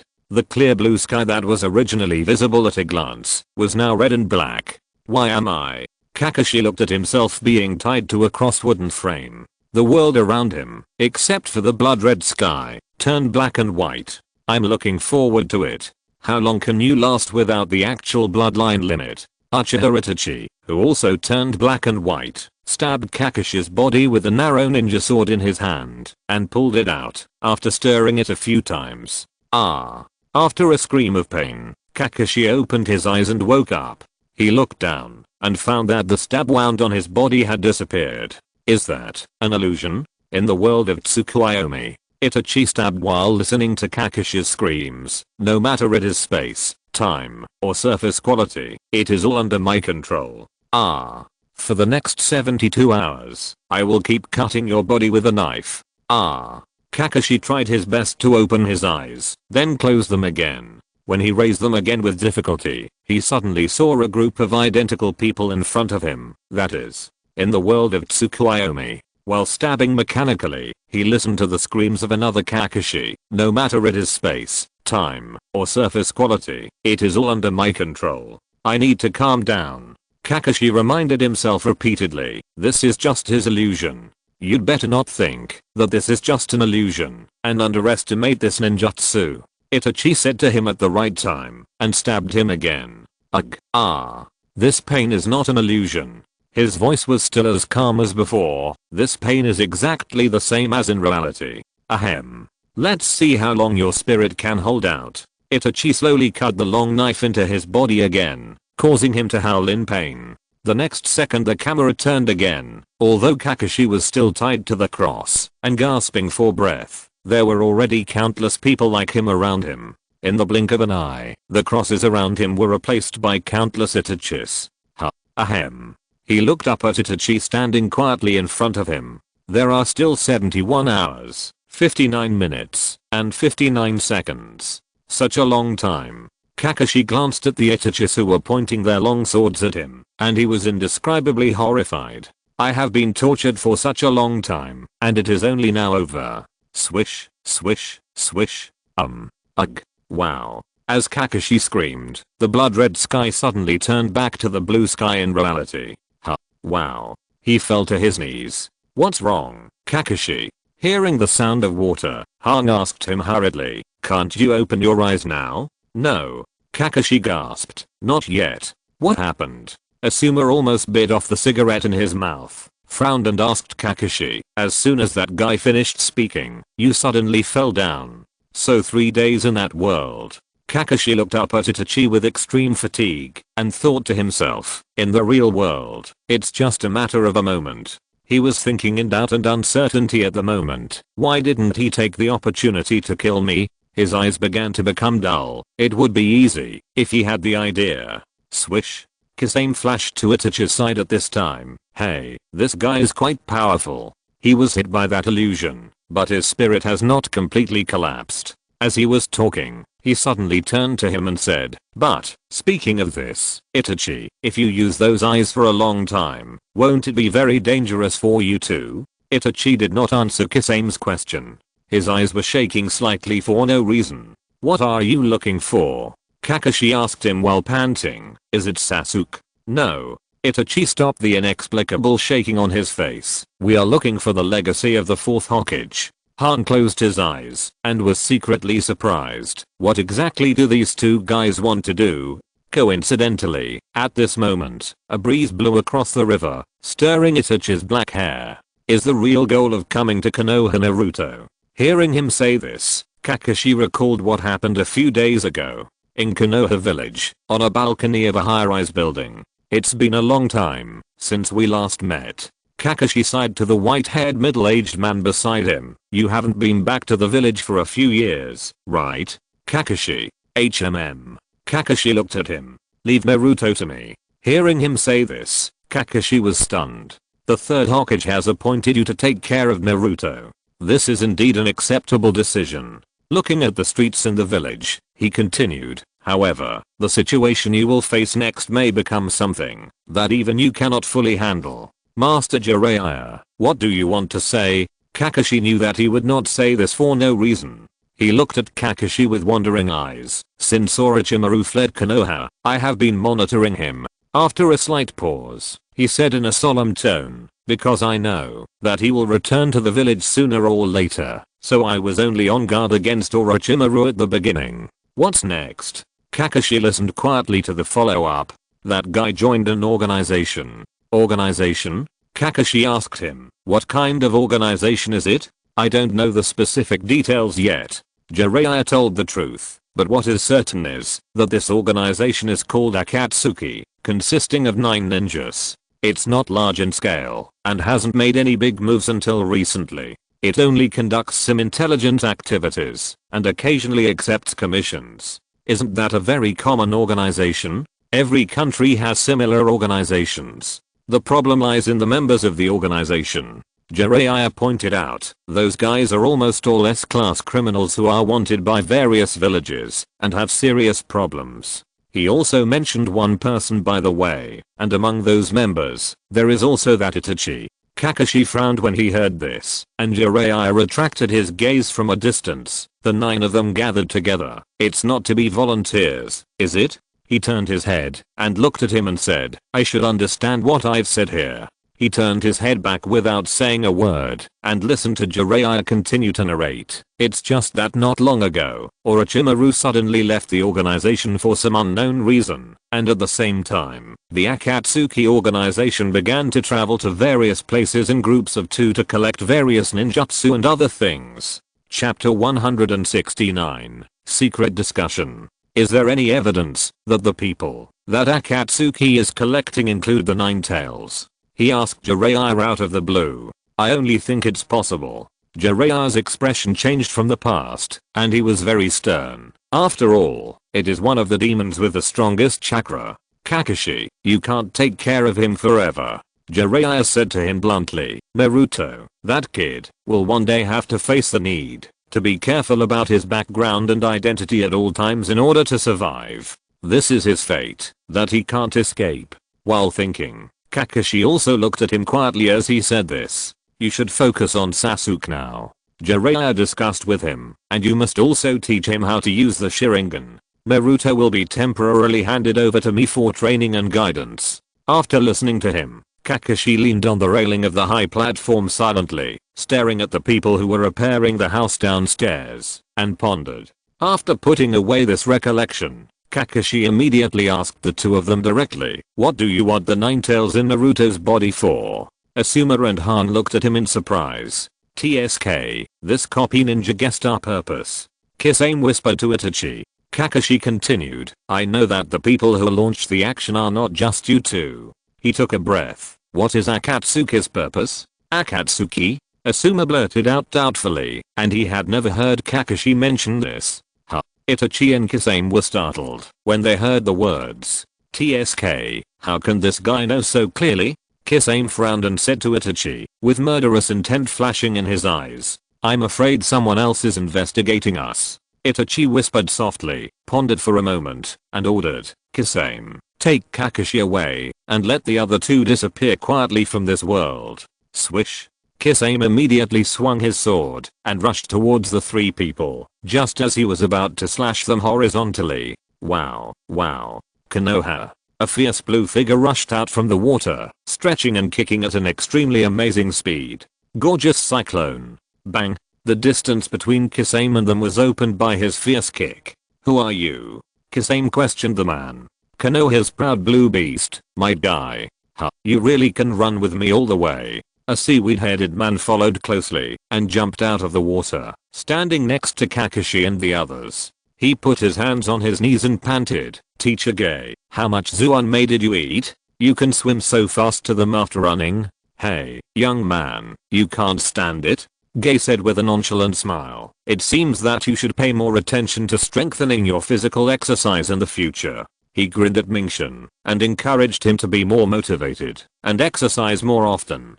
Damn it, I wanted to jump and catch up with Kakashi directly, but you insisted on shouting youth and holding me tightly to run together and then dive and swim. It's really a dog.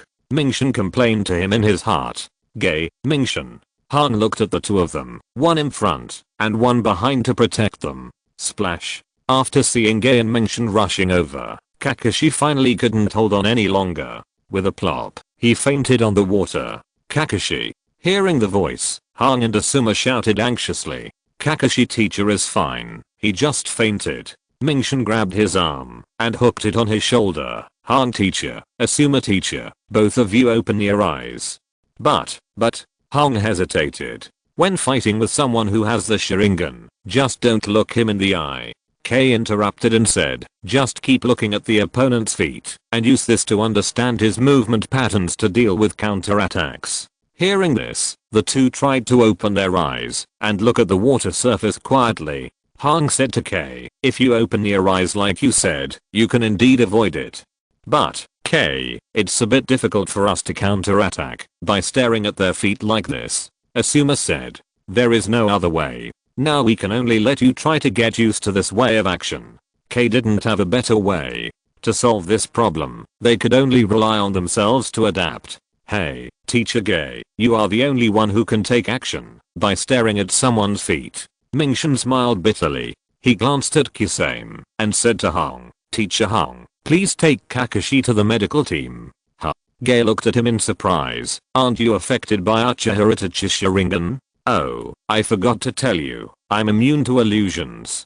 Menshin said and handed Kakashi to Hang. TSK, I didn't expect you to come back again. I have to come. Menshin heard that, looked at Kisame, sighed, and prepared to draw his sword. Are you and Itachi planning to start a war in the village? No. Itachi denied. We have no such plan.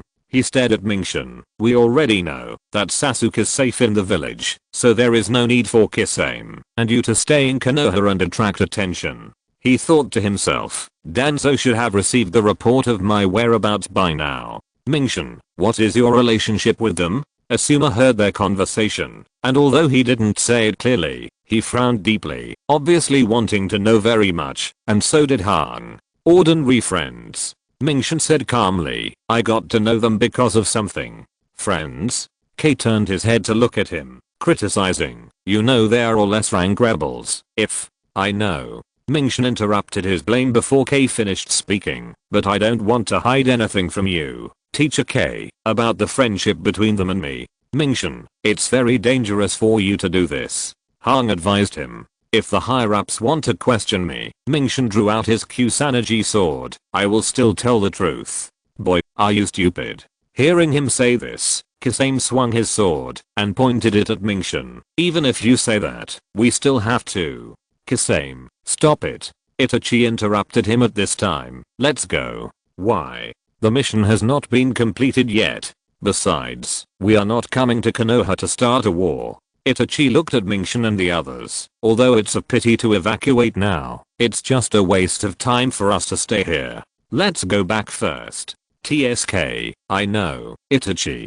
Kisame sighed with regret. He was just about to start to get excited. Alas, there is no way. See you next time, boy. After saying that, swish, swish, the two of them disappeared instantly, just like that. What should we do now? After watching Itachi and Kisame leave, Asuma asked everyone. If you're listening to this novel on a channel other than Fanfic World, it means they downloaded and uploaded it without effort. We cordially invite you to visit our channel, Mundo Fanfic Novelos. There you'll find the original version of this story and you can explore many other novels of various genres. We're waiting for you to immerse yourself in a world of incredible novels. Chapter 170 Naruto Story. At this time, besides Kakashi who had already fallen into a coma, there were only Gay and his group on the surface of the river. It's useless to chase them now, Asuma-sensei. Menshin said to him very honestly. Besides, even if we all go, we may not be able to beat Itachi and Sharkhead.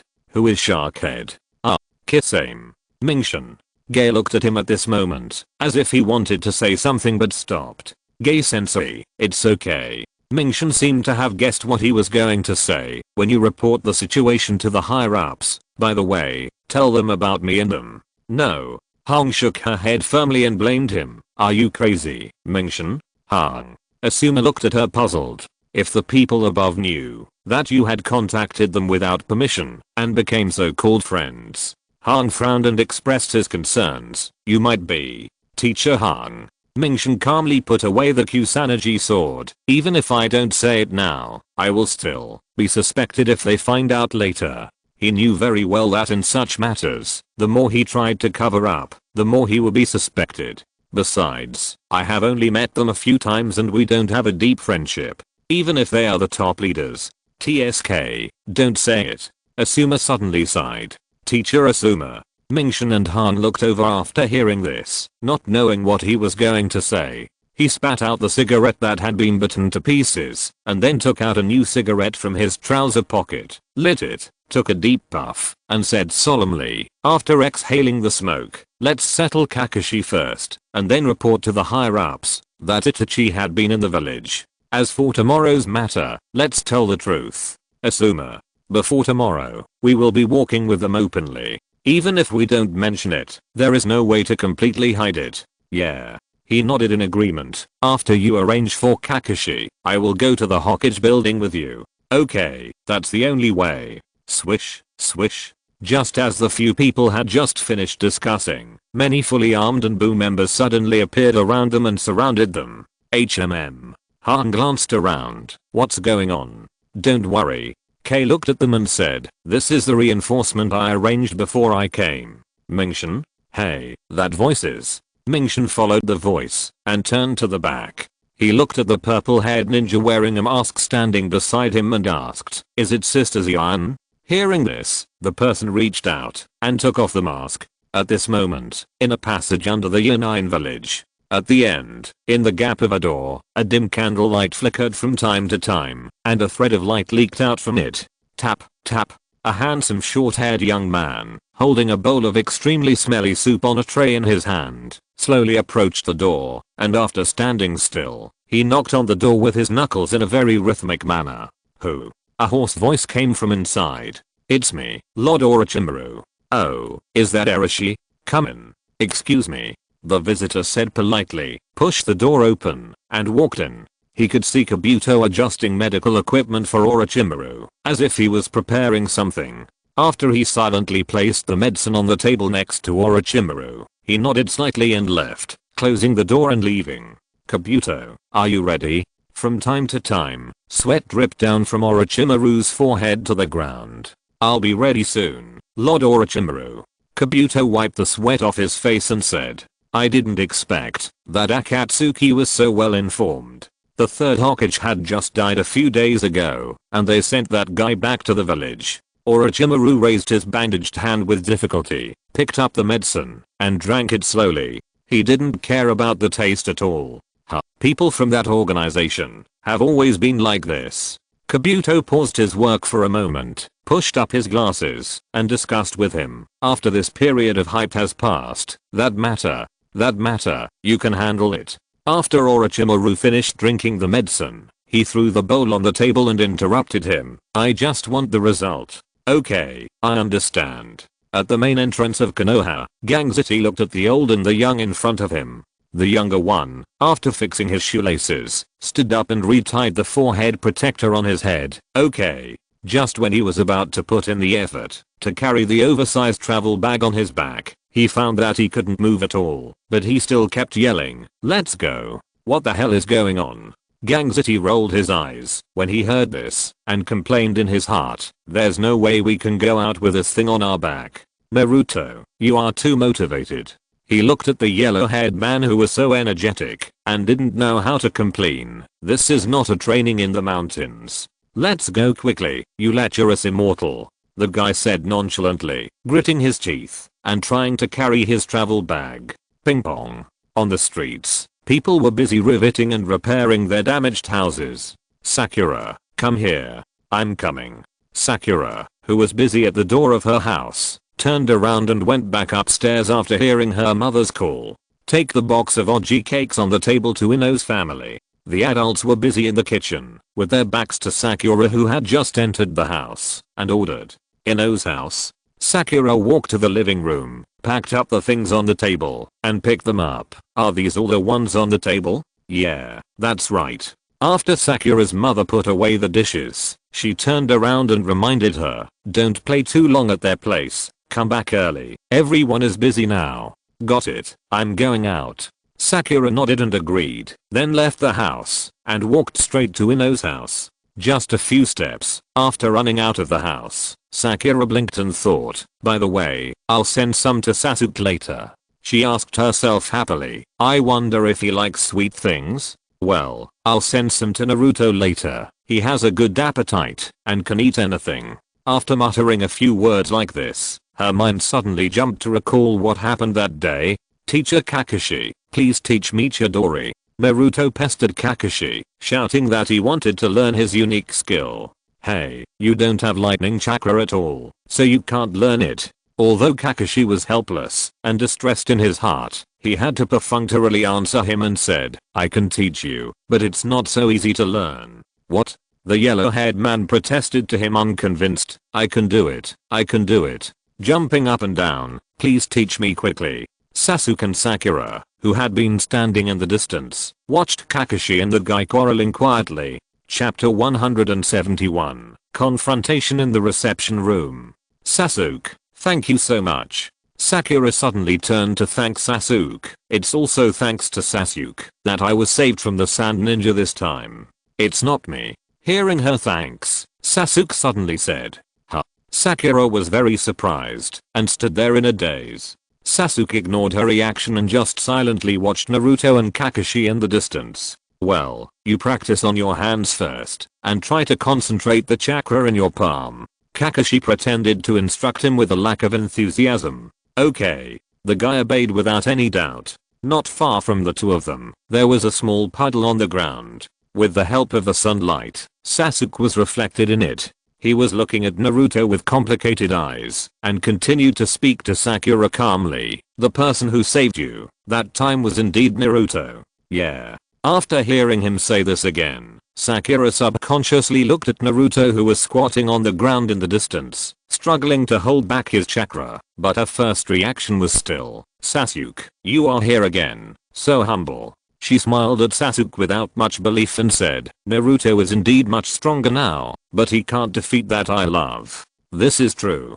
Sasuke interrupted directly. Sakura stopped talking, looked at him with a dazed face and continued, in order to save you, that guy fought crazily without fear of death, and in front of us, he burst out with unprecedented strength. It's really Naruto. Sakura looked at him in disbelief and murmured, did he save me? Hey, here it comes. Here it comes. The yellow-haired man raised his left hand high, and under Kakashi's speechless gaze, he shouted, Chidori. After cutting off this memory, Sakura's mouth corners unconsciously curved up and smiled. She looked up at the sky and muttered, I have to hurry up. I'm going to Ino's house first, and then I'll go to Naruto's place after that. At noon, in the forest behind the mountain. Boom. There was a flash of lightning, like countless birds chirping, darting forward quickly, piercing through the earth and rocks. Not long after Sasuke returned home, he went to the back mountain alone to practice, and practiced lightning escape without Kakashi's guidance.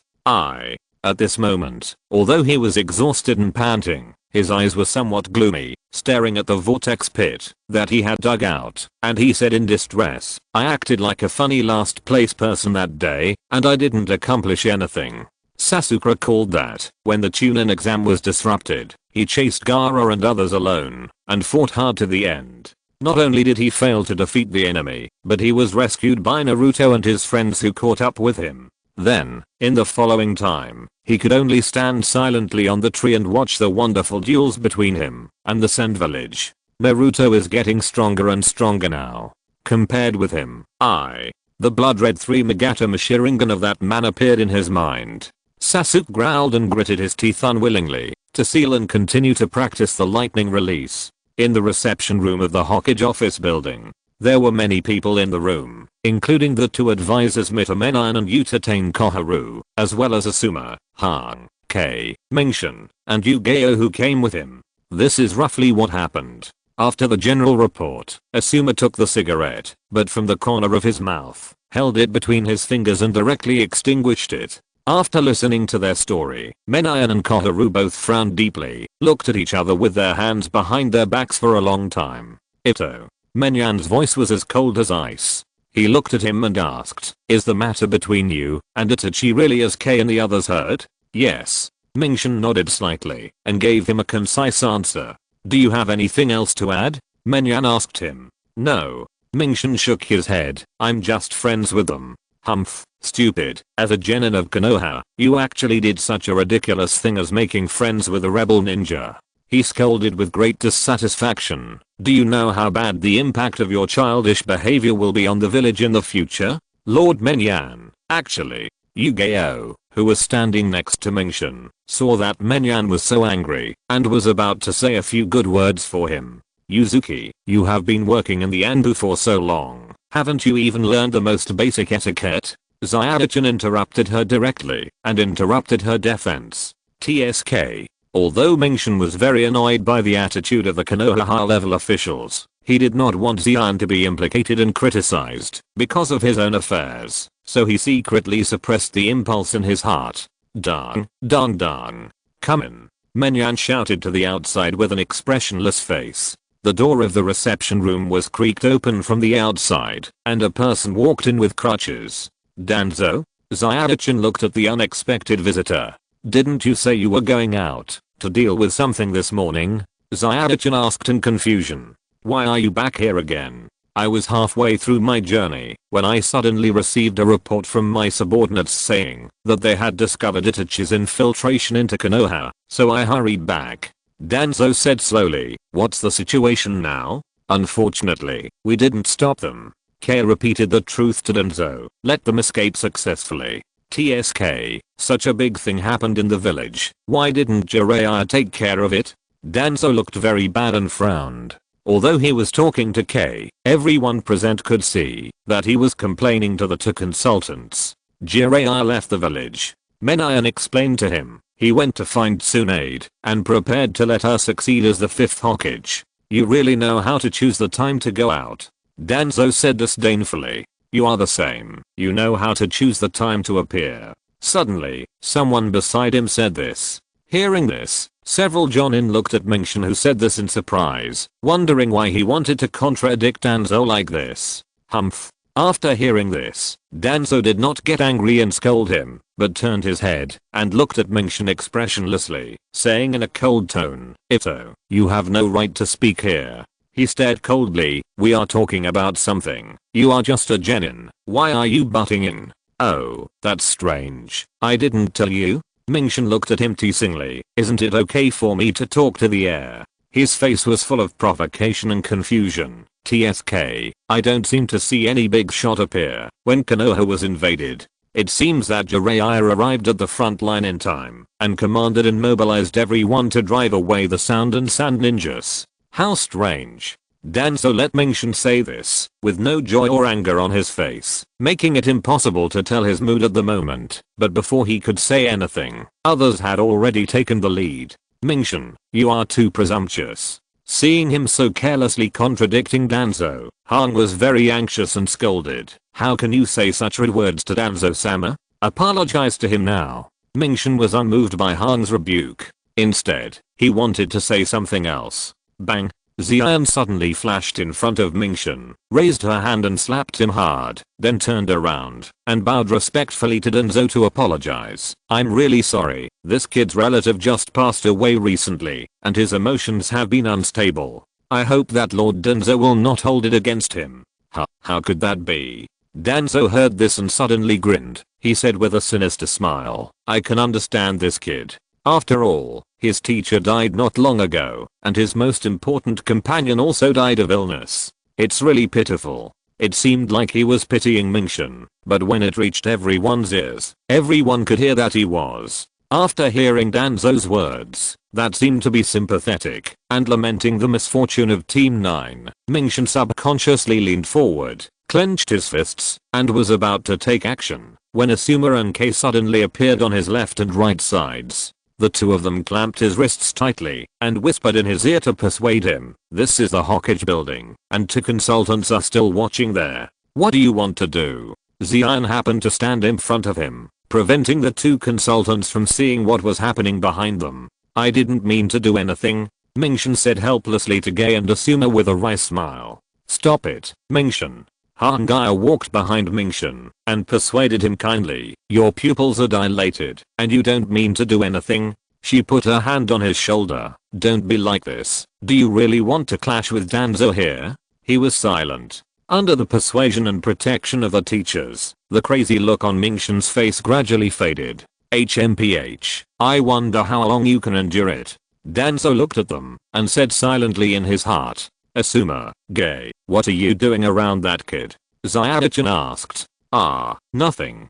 Gay scratched his head and let go of his hand with Asuma and said with a smile, there is something dirty on his head, let's help this kid clean it up.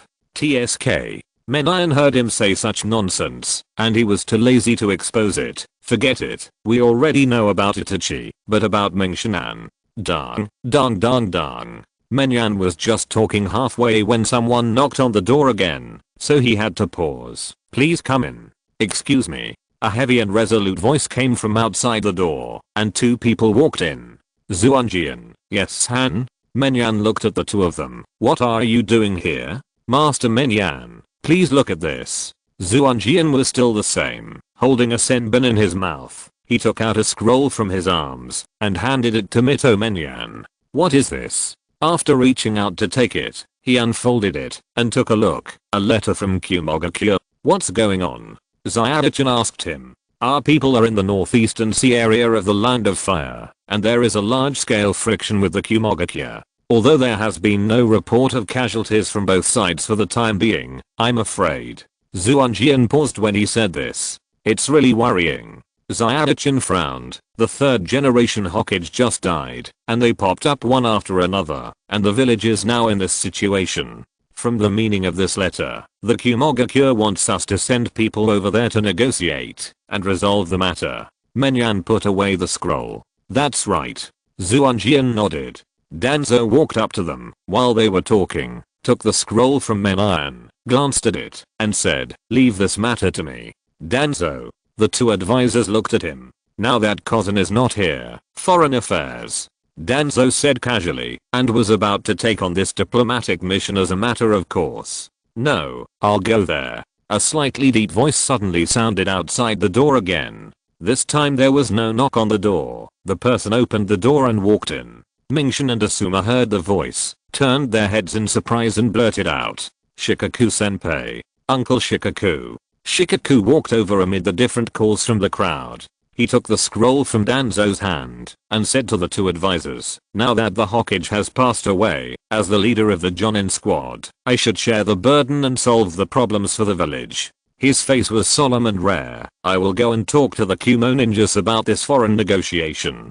TSK. Danzo's expression was very interesting, but he didn't say it. This damn Shikaku, he didn't show up earlier or later, but always showed up at the critical moment to disgust him. If you are willing to go and negotiate, that's great. Zyada-chan nodded. Genma, you can go with Shikaku. I understand. After the two of them successfully took on the task, Shikaku did not forget to turn around and said to Danzo, respectfully, Danzo, I will trouble you and Gen to take care of everything in the village. No, this is what I should do. Danzo said to him gently, anyway, I have already handed over the matters on hand to other departments to handle, so I'm happy to have some free time. Mingshan felt very disdainful and disgusted when listening to Danzo's hypocritical words. We will leave first. After Shikaku exchanged a few more polite words with him, he left with Shirin and Genma. After the two of them walked outside and closed the door, Zuanjian asked him curiously, Senior Shikaku, why would you? I was passing by the Hokage building and saw Danzo walking in. I was worried that he was up to something again, so I followed him quietly and listened to the conversation at the door until you also. Shikaku told him the reason frankly and also briefly mentioned that Danzo recommended himself as the successor in the morning. Zuanjian was very silent after listening. Shikaku saw what he was thinking and didn't make it difficult for him. He just reminded him, let's go quickly, time waits for no one. Yeah, okay. Zuanjian nodded when he heard it and left the Hokage building with him without thinking anymore. So, Yishan.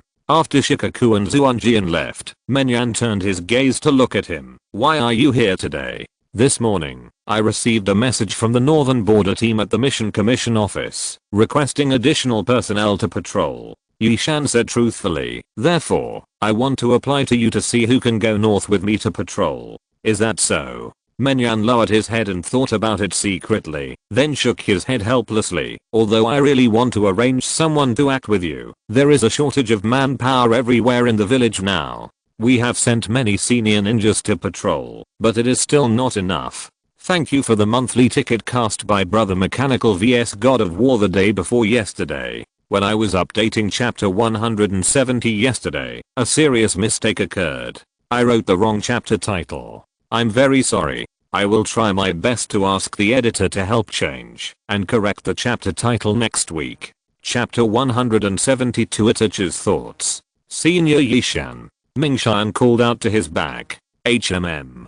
Just as he was frowning and worried, he looked at Mingshan who was beside Ziyan and asked, "What's wrong? Can I go to the northern border with you?" "What?" Yishan was a little surprised. "You want to go to the northern border with me?" "Yes." Mingshan nodded and said seriously, "You can go with me, but..."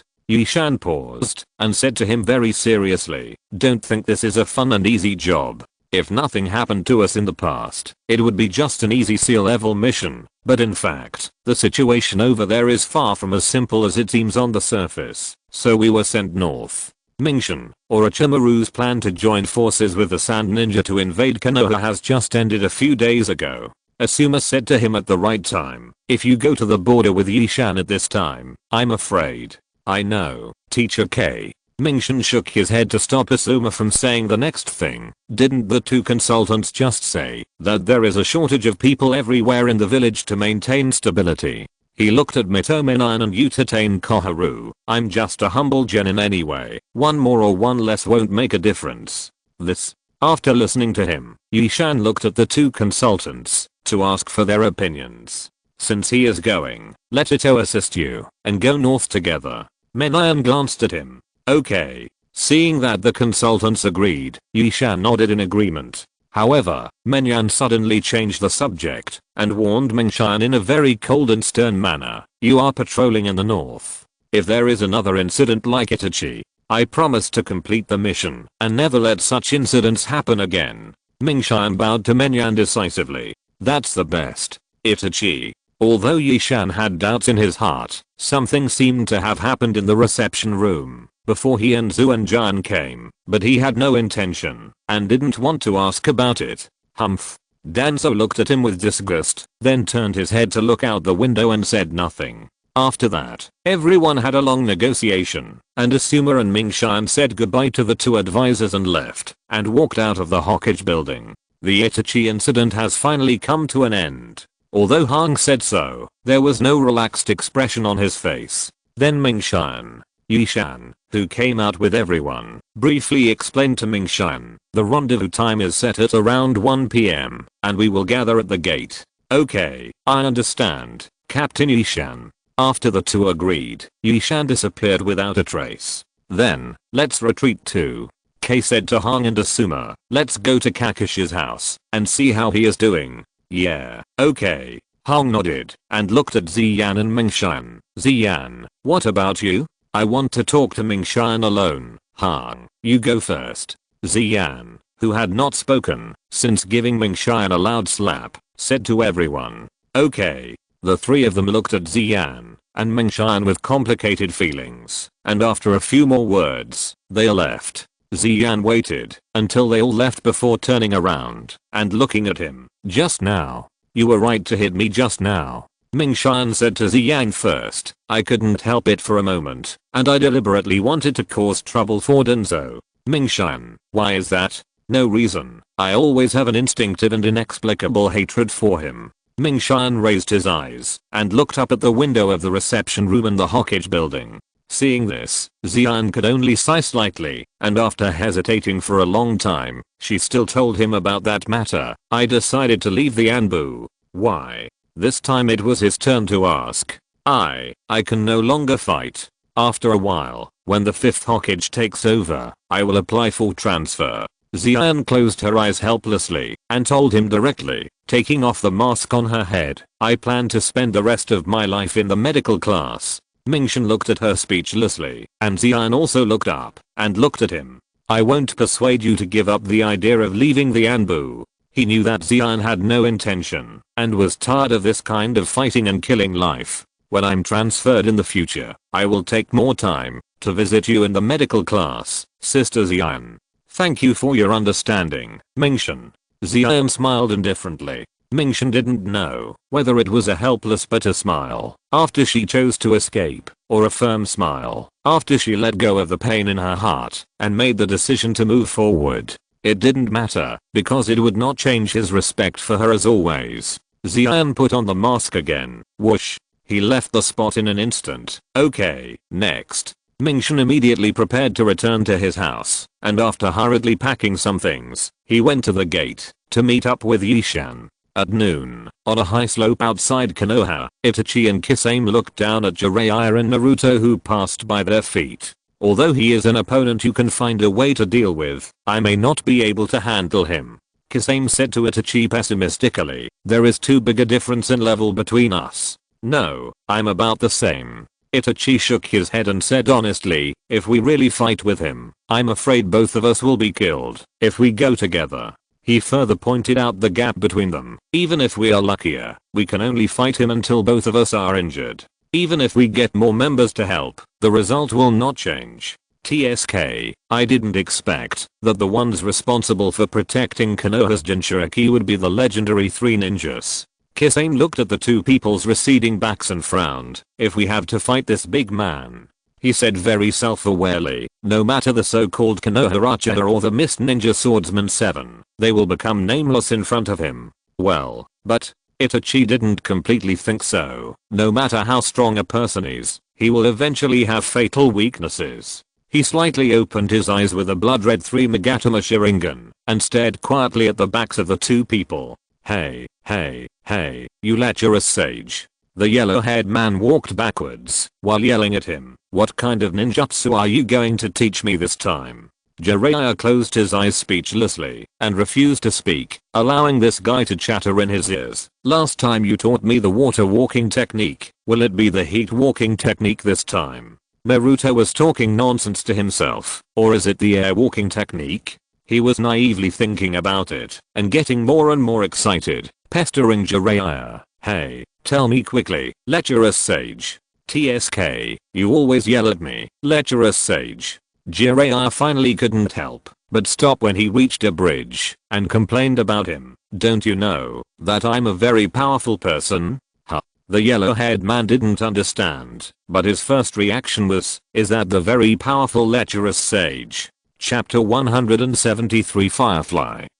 Jiraiya was furious. TSK, so annoying. Listen carefully. He quickly ran to the bridge and started to sing to the yellow-haired man. The Toad Sage is the name I used to hide from the world. He took his feet one in front of the other. And why did I choose to hide it? The guy suddenly shook his long white hair and screamed, that's because I'm one of the 3 invincible ninjas in the entire ninja world. The white-haired boy, the Toad Messenger. He shook his long hair again and continued to make a gesture that he thought was heroic. The super handsome guy who can stop children from crying at night. Jiraiya-sama.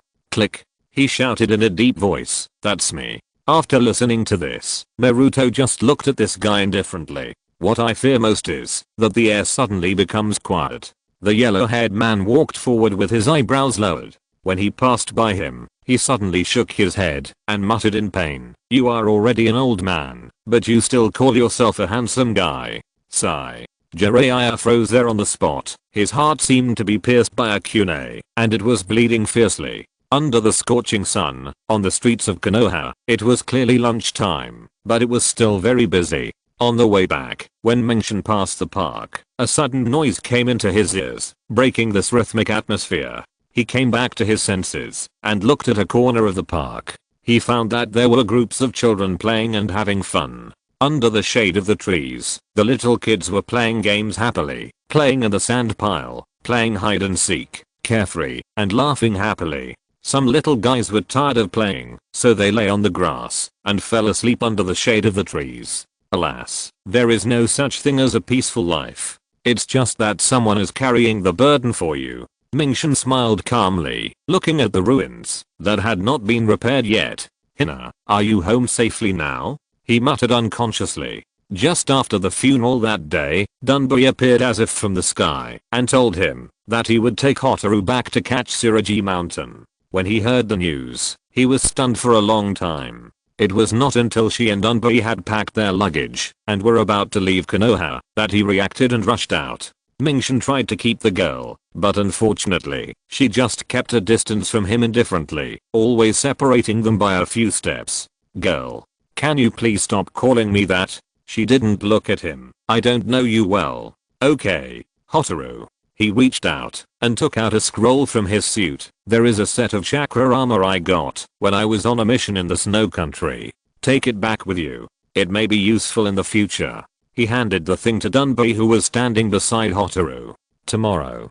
Dunbury was about to say something to Tomorrow, but Aang's face was as cold as ice, and she ordered, "Dunbury, throw away his things. We don't want them." "Ms. Aang, this." Hearing this, Dunbury felt very embarrassed. He looked at Tomorrow and hesitated but did not really throw away the scroll in his hand.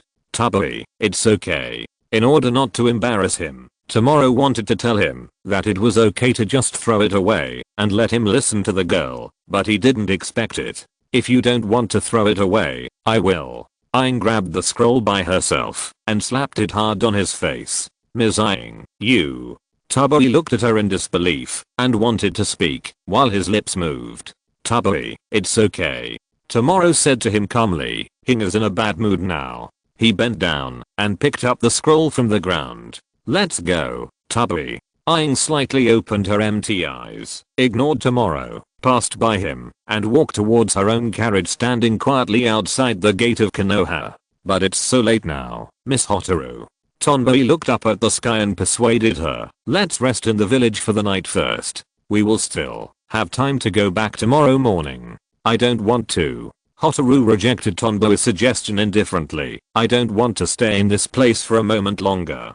Dunbury looked at the thin and petite figure gloomily. "Okay." Dunbury couldn't resist her, so he looked at Mingshin helplessly and sighed. "Mingshin, we will go quickly, Dunbury. She's waiting there. Be careful on the way." He said goodbye, generously opened his arms to hug Dunbury, and whispered in his ear, "I will follow the carriage with my wooden clones until you arrive at Mount Katsuragi safely." Hearing this, Dunbury didn't know what to say. He stretched out his hands and patted Mingshin's back twice. "Thank you, Mingshin, for taking care of Miss Hotaru so much. Take care." After parting with Mingshin, Dunbury turned around and saw Hotaru boarding the carriage. She turned back and waved goodbye to him while walking towards the gate. Against the backdrop of the evening glow, one person and one carriage looked so lonely and desolate. Hotaru. Although Mingshin was muttering, his thoughts had already been gathered back. Thump. Boom. He walked up from his house step by step, stood in front of the door, and quietly looked at the door that he had repaired, as well as the room of Aang and the others next door. Although the construction outside was very lively, it was silent at home.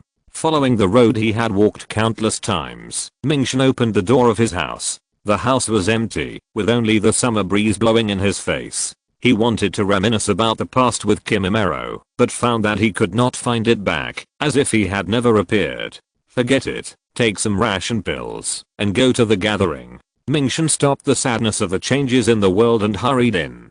After simply picking up the equipment, he closed the door again and left. TSK, no matter how hard I practice, I still can't change the form of Chidori. Sasuke stretched his body while walking, and he looked very tired. When he was practicing in the back mountain, he cast the spell too frequently, causing his arms to be very sore at the moment. He shook his head and sighed. "No, I still have to go to Kakashi to discuss it." Well, at this time, he should still be at home. I'll go and take a look. Thinking of this, Sasuke decided to walk straight to the direction of Kakashi's house. In a remote house in the village, Asuma, Hang and Kei, the three of them sat together in Kakashi's bedroom. I wonder if those two guys have found Naruto now? Kei sat on a stool and sighed. I hope they haven't found it yet. Hang said, looking at the two photo frames on Kakashi's bedside. Don't you think it's a little strange? Asuma sat on Kakashi's desk without any manners and asked the two of them. They have been sneaking into Konoha for such a long time. It should be a simple matter to find Naruto in the village. He took out a pack of cigarettes from his pocket, but they haven't found him yet. Chapter 174 Search. That being said, it's really not right. Kei also agreed. Logically, Itachi should recognize Naruto. After all, when he defected. Before Han finished speaking, Kei suddenly raised his index finger and shushed her, signaling her not to speak anymore. Han immediately understood and listened carefully to the light footsteps coming from outside the door. Kakashi. As soon as he opened the door, Sasuke suddenly found that the senior ninjas of other classes were all gathered in Kakashi's room. Just as he was puzzled, he accidentally saw Kakashi lying on the bed in a coma, and immediately felt something was wrong. Why is Kakashi lying on the bed? He walked in and questioned several senior ninjas around him. And you are all gathered here? What are you doing? He glanced at several people. What happened to Kakashi? Nothing. Kei tried to cover it up. Nothing happened. Tap, tap, tap. A burst of hurried footsteps came. I heard that Itachi has returned to Konoha. Is that true? A ninja with a forehead protector tied diagonally and dark green sunglasses on his face rushed in and shouted. TSK. He didn't notice the killing look in Kei's eyes. And there are rumors that he is looking for Naruto. Before he finished speaking, he suddenly realized that something was wrong and moved his eyes down. He saw the boy next to Kei, who turned around with trembling body after hearing the news. Oops. He knew he had said something wrong. Idiot. Hong shook his head helplessly. After hearing the news, Sasuke was stimulated and rushed out with a very ferocious face. How did things turn out like this? Kei said angrily. Aoba, you. Look at your loud voice. It's better now. Everyone blamed him, and Aoba said helplessly, how would I know? He is also here. Why hasn't the establishment of Team 9 been abolished until now? In the reception room after everyone left, Danzo was standing by the window questioning the two consultants. This matter needs to be dealt with after the 5th Hokage takes office.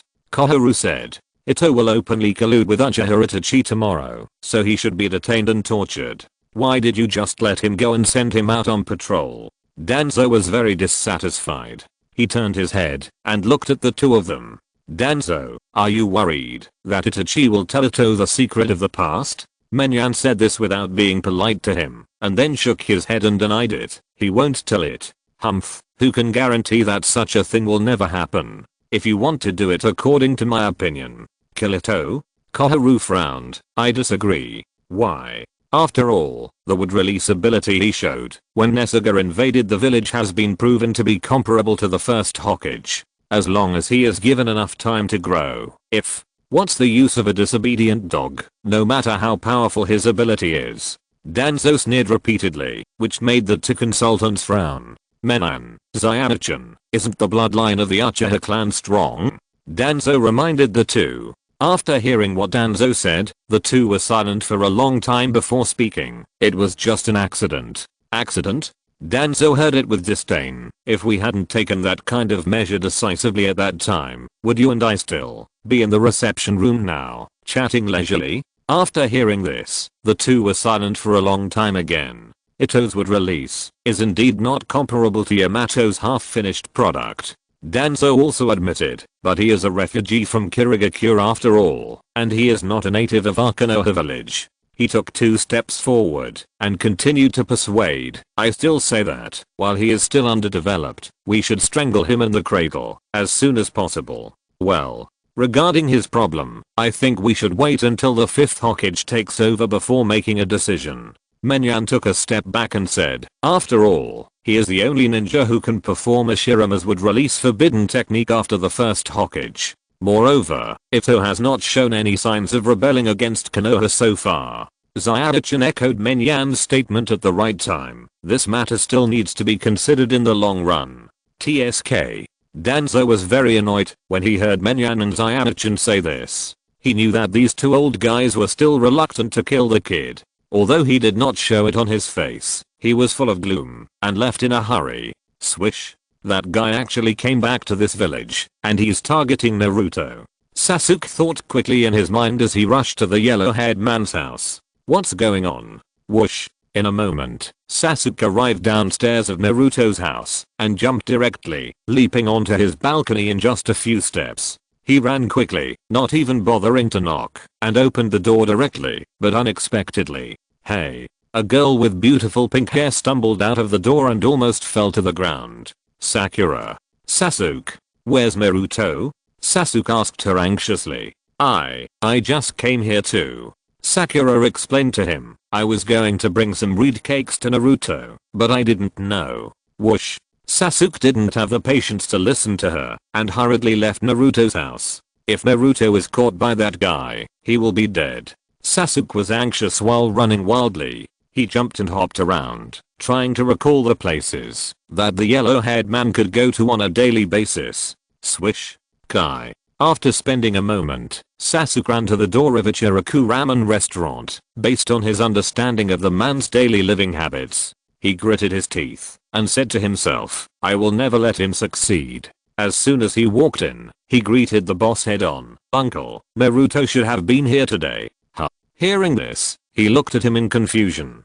Do you know where he went later? He asked anxiously. Oh, you mean Naruto? The hand dagger pinched his chin carefully and recalled. I remember that he and Menshin were eating ramen here at around 10 to 11 o'clock. Not long after, Mr. Jiraiya also came to the store. He said uncertainly. It seems that he said that he would take them somewhere after eating ramen at noon. Did he say where to go? The boss thought seriously for a moment. Menshin left after eating, but Mr. Jiraiya followed Naruto and left, saying that he would take him to Tsukuba town, which is a little far from the village. Scratching his head, then he left with Mr. Jiraiya. Jiraiya. Sasuke read the name and looked at the boss, obviously not knowing who this person was. It's Jiraiya, one of the 3 ninjas who has been passed down in our Konoha. The hand dagger described him in detail. He looks like an old man with a head full of white hair. A head full of white hair. Sasuke followed with a silent recitation and suddenly turned around and left. Chapter 175 China Mobile and China Unicum. Hey. Shouter wanted to say something to Sasuke. Really, since I've told you everything, you should at least have a bowl of ramen to thank me. TSK, I must catch up. Sasuke ran and jumped on the roofs of various places with a sharp look in his eyes, gritting his teeth in his heart. Menshin? Huh. After leaving home, Menshin was thinking about his own things while walking alone on the busy construction street and suddenly heard someone calling his name. He subconsciously turned his head and looked at a snack stand on the right, muttering, Hangdao? Where are you going? She put down the steaming teacup and walked out of the store. I'm going on a long journey to complete a mission. Menshin answered her. What about you? Waiting for someone here. As she said that, Hangdao stretched out her hand to stroke her messy short hair. Where are you going this time? The northern border of the Land of Fire. Menshin said. What are you going there for? Asked him in confusion. Patrol. Menshin answered her briefly and said with a smile. Why do you suddenly care about me so much? I just simply asked what you were doing. Hangdao was speechless. Don't go too far. Let's not talk about this. Hangdao asked him to come in and sit down in the store. I also heard about Hang's things in the morning. Yeah. After Menshin sat down, he just nodded after hearing her say this and then didn't say anything. Seeing this, Hangdao simply took the initiative to question him. Why are you being stupid? Stupid? You admitted to the consultant in person that you are friends with Uchiha Itachi and other traitorous ninjas, and you didn't even use your brain to think about it before you say it? She scolded angrily, but he did. PFFT. Menshin chuckled. Is that so? What are you laughing at? Hangdao got even angrier when she saw that he didn't take it seriously. Have you ever thought about? I've thought about it. He suddenly stopped laughing and stopped teasing her. He said calmly, but I have no reason to hide things in front of them. Just like when I liked you in the beginning, I should have just said what I wanted to say. Hey, these are 2 different things, okay? No. Menshin shook his head. To me, they're the same thing. He looked at Hangdao. Even if you can hide it for a while, what's the use? The truth will come out sooner or later. Hangdao didn't know how to refute Menshin when she heard what he said. He always had his own set of twisted logic to defend himself. Don't worry. Menshin assured her. I know what I'm doing and what to say. I won't make you worry about me. Who's worried about you? Hey, Teacher Enko, you're here. Just as the two were about to start their daily quarrel, suddenly, a lazy voice came from the door of the store and curiously said, "Hey, Mingshin, you're here too? Ahem." Hearing this, the two immediately stood at a distance in embarrassment, pretending to sit upright and drink tea. "You're here, Shikamaru, Choji." Anko turned around and saw Shikamaru and Choji walk in and greeted them. "Where's Ino? She went back to get something and came here. Really, girls are so troublesome." Shikamaru scratched his head and complained to Anko. Mingshin looked at Shikamaru depressedly. "Shikamaru, aren't you going on a mission with Asuma? Why are you going on a mission with Teacher Anko today?" Asuma said that he had something urgent to do today, so he asked Teacher Anko to lead us on the mission. Choji ate snacks while helping Shikamaru explain to him. "Oh, I see." Mingshin saw Shikamaru and the other man here and felt embarrassed to stay any longer. In addition, the gathering time was approaching, so he said to them, "Well, the time is almost up. I have to go first. See you later, Red Bean, Shikamaru, Choji." "Oh, okay." Red Bean nodded to Mingshin unnaturally. Shikamaru saw their expressions and was full of suspicion. Why do I feel that these two have some secrets that cannot be told? But he shook his head lazily and thought to himself, well, forget it, who cares? At about 1:20, at the main gate of Konoha, Mingshin arrived at the gathering point and saw that in addition to Yes-han, there were two others waiting for him. Swish. "Sorry, I kept you waiting for a long time." He quickened his pace a little, flashed to his teammates, and said, "Oh, no, we just... Hey, Mingshin, it's you." One of them just raised his eyes and was about to laugh, but he was surprised and found that it was his acquaintance. "Hey."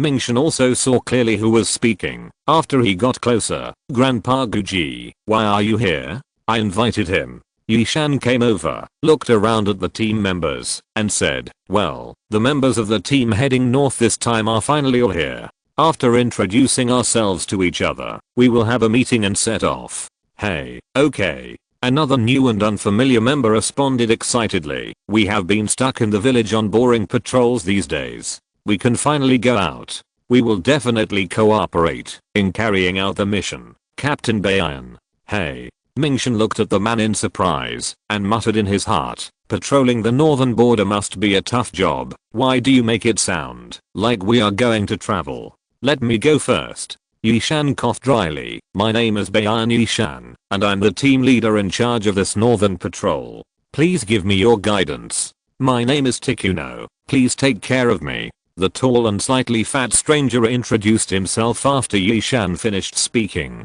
Then, after he finished speaking, the old man also said, "My name is Maraboshi Kosyuk. Please give me your guidance." "I'm Ito Mingshin. Please give me your guidance as well." Mingshin naturally took over the conversation when the old man introduced himself. "But, hey, your name is China Mobile and China Unicum?" The man named Takuno suddenly asked Mingshin in surprise. Huh. Mingshin looked at him in disbelief and was shocked in his heart. "Brother, you also traveled through time?" he asked Takuno with some excitement. "What travel through time?" Takuno looked at him blankly. "What are you talking about?" Yishan and Kosuke were also stunned when they heard the words and looked at Mingshin in bewilderment, wondering what he was talking about. Didn't you just say China Mobile and China Unicum?" Mingshin questioned Takuno in doubt. "I did say that." Takuno was even more puzzled. "But didn't you just introduce yourself as China Mobile and China Unicum?" Mingshin was shocked by his words and was stunned. It turned out that he was hard of hearing and he had heard it wrong. This kid's surname is Ito, and his name is Mingshin. It was still Guji who kindly explained to Takuno, "It's not China Mobile and China Unicum. Is that so?" Haha. Takuno didn't feel embarrassed at all and laughed to himself. "I heard it wrong, sorry, Mingshin." It's okay. It's a typhoon here now." Oh, it's really depressing. End of this chapter. Thank you very much for reaching the end. Don't forget to like. Looking for more exclusive content and immediate access? Subscribe to our Patreon. Remember, every like, subscription, or donation encourages us to continue. Thanks to everyone. See you in the next video.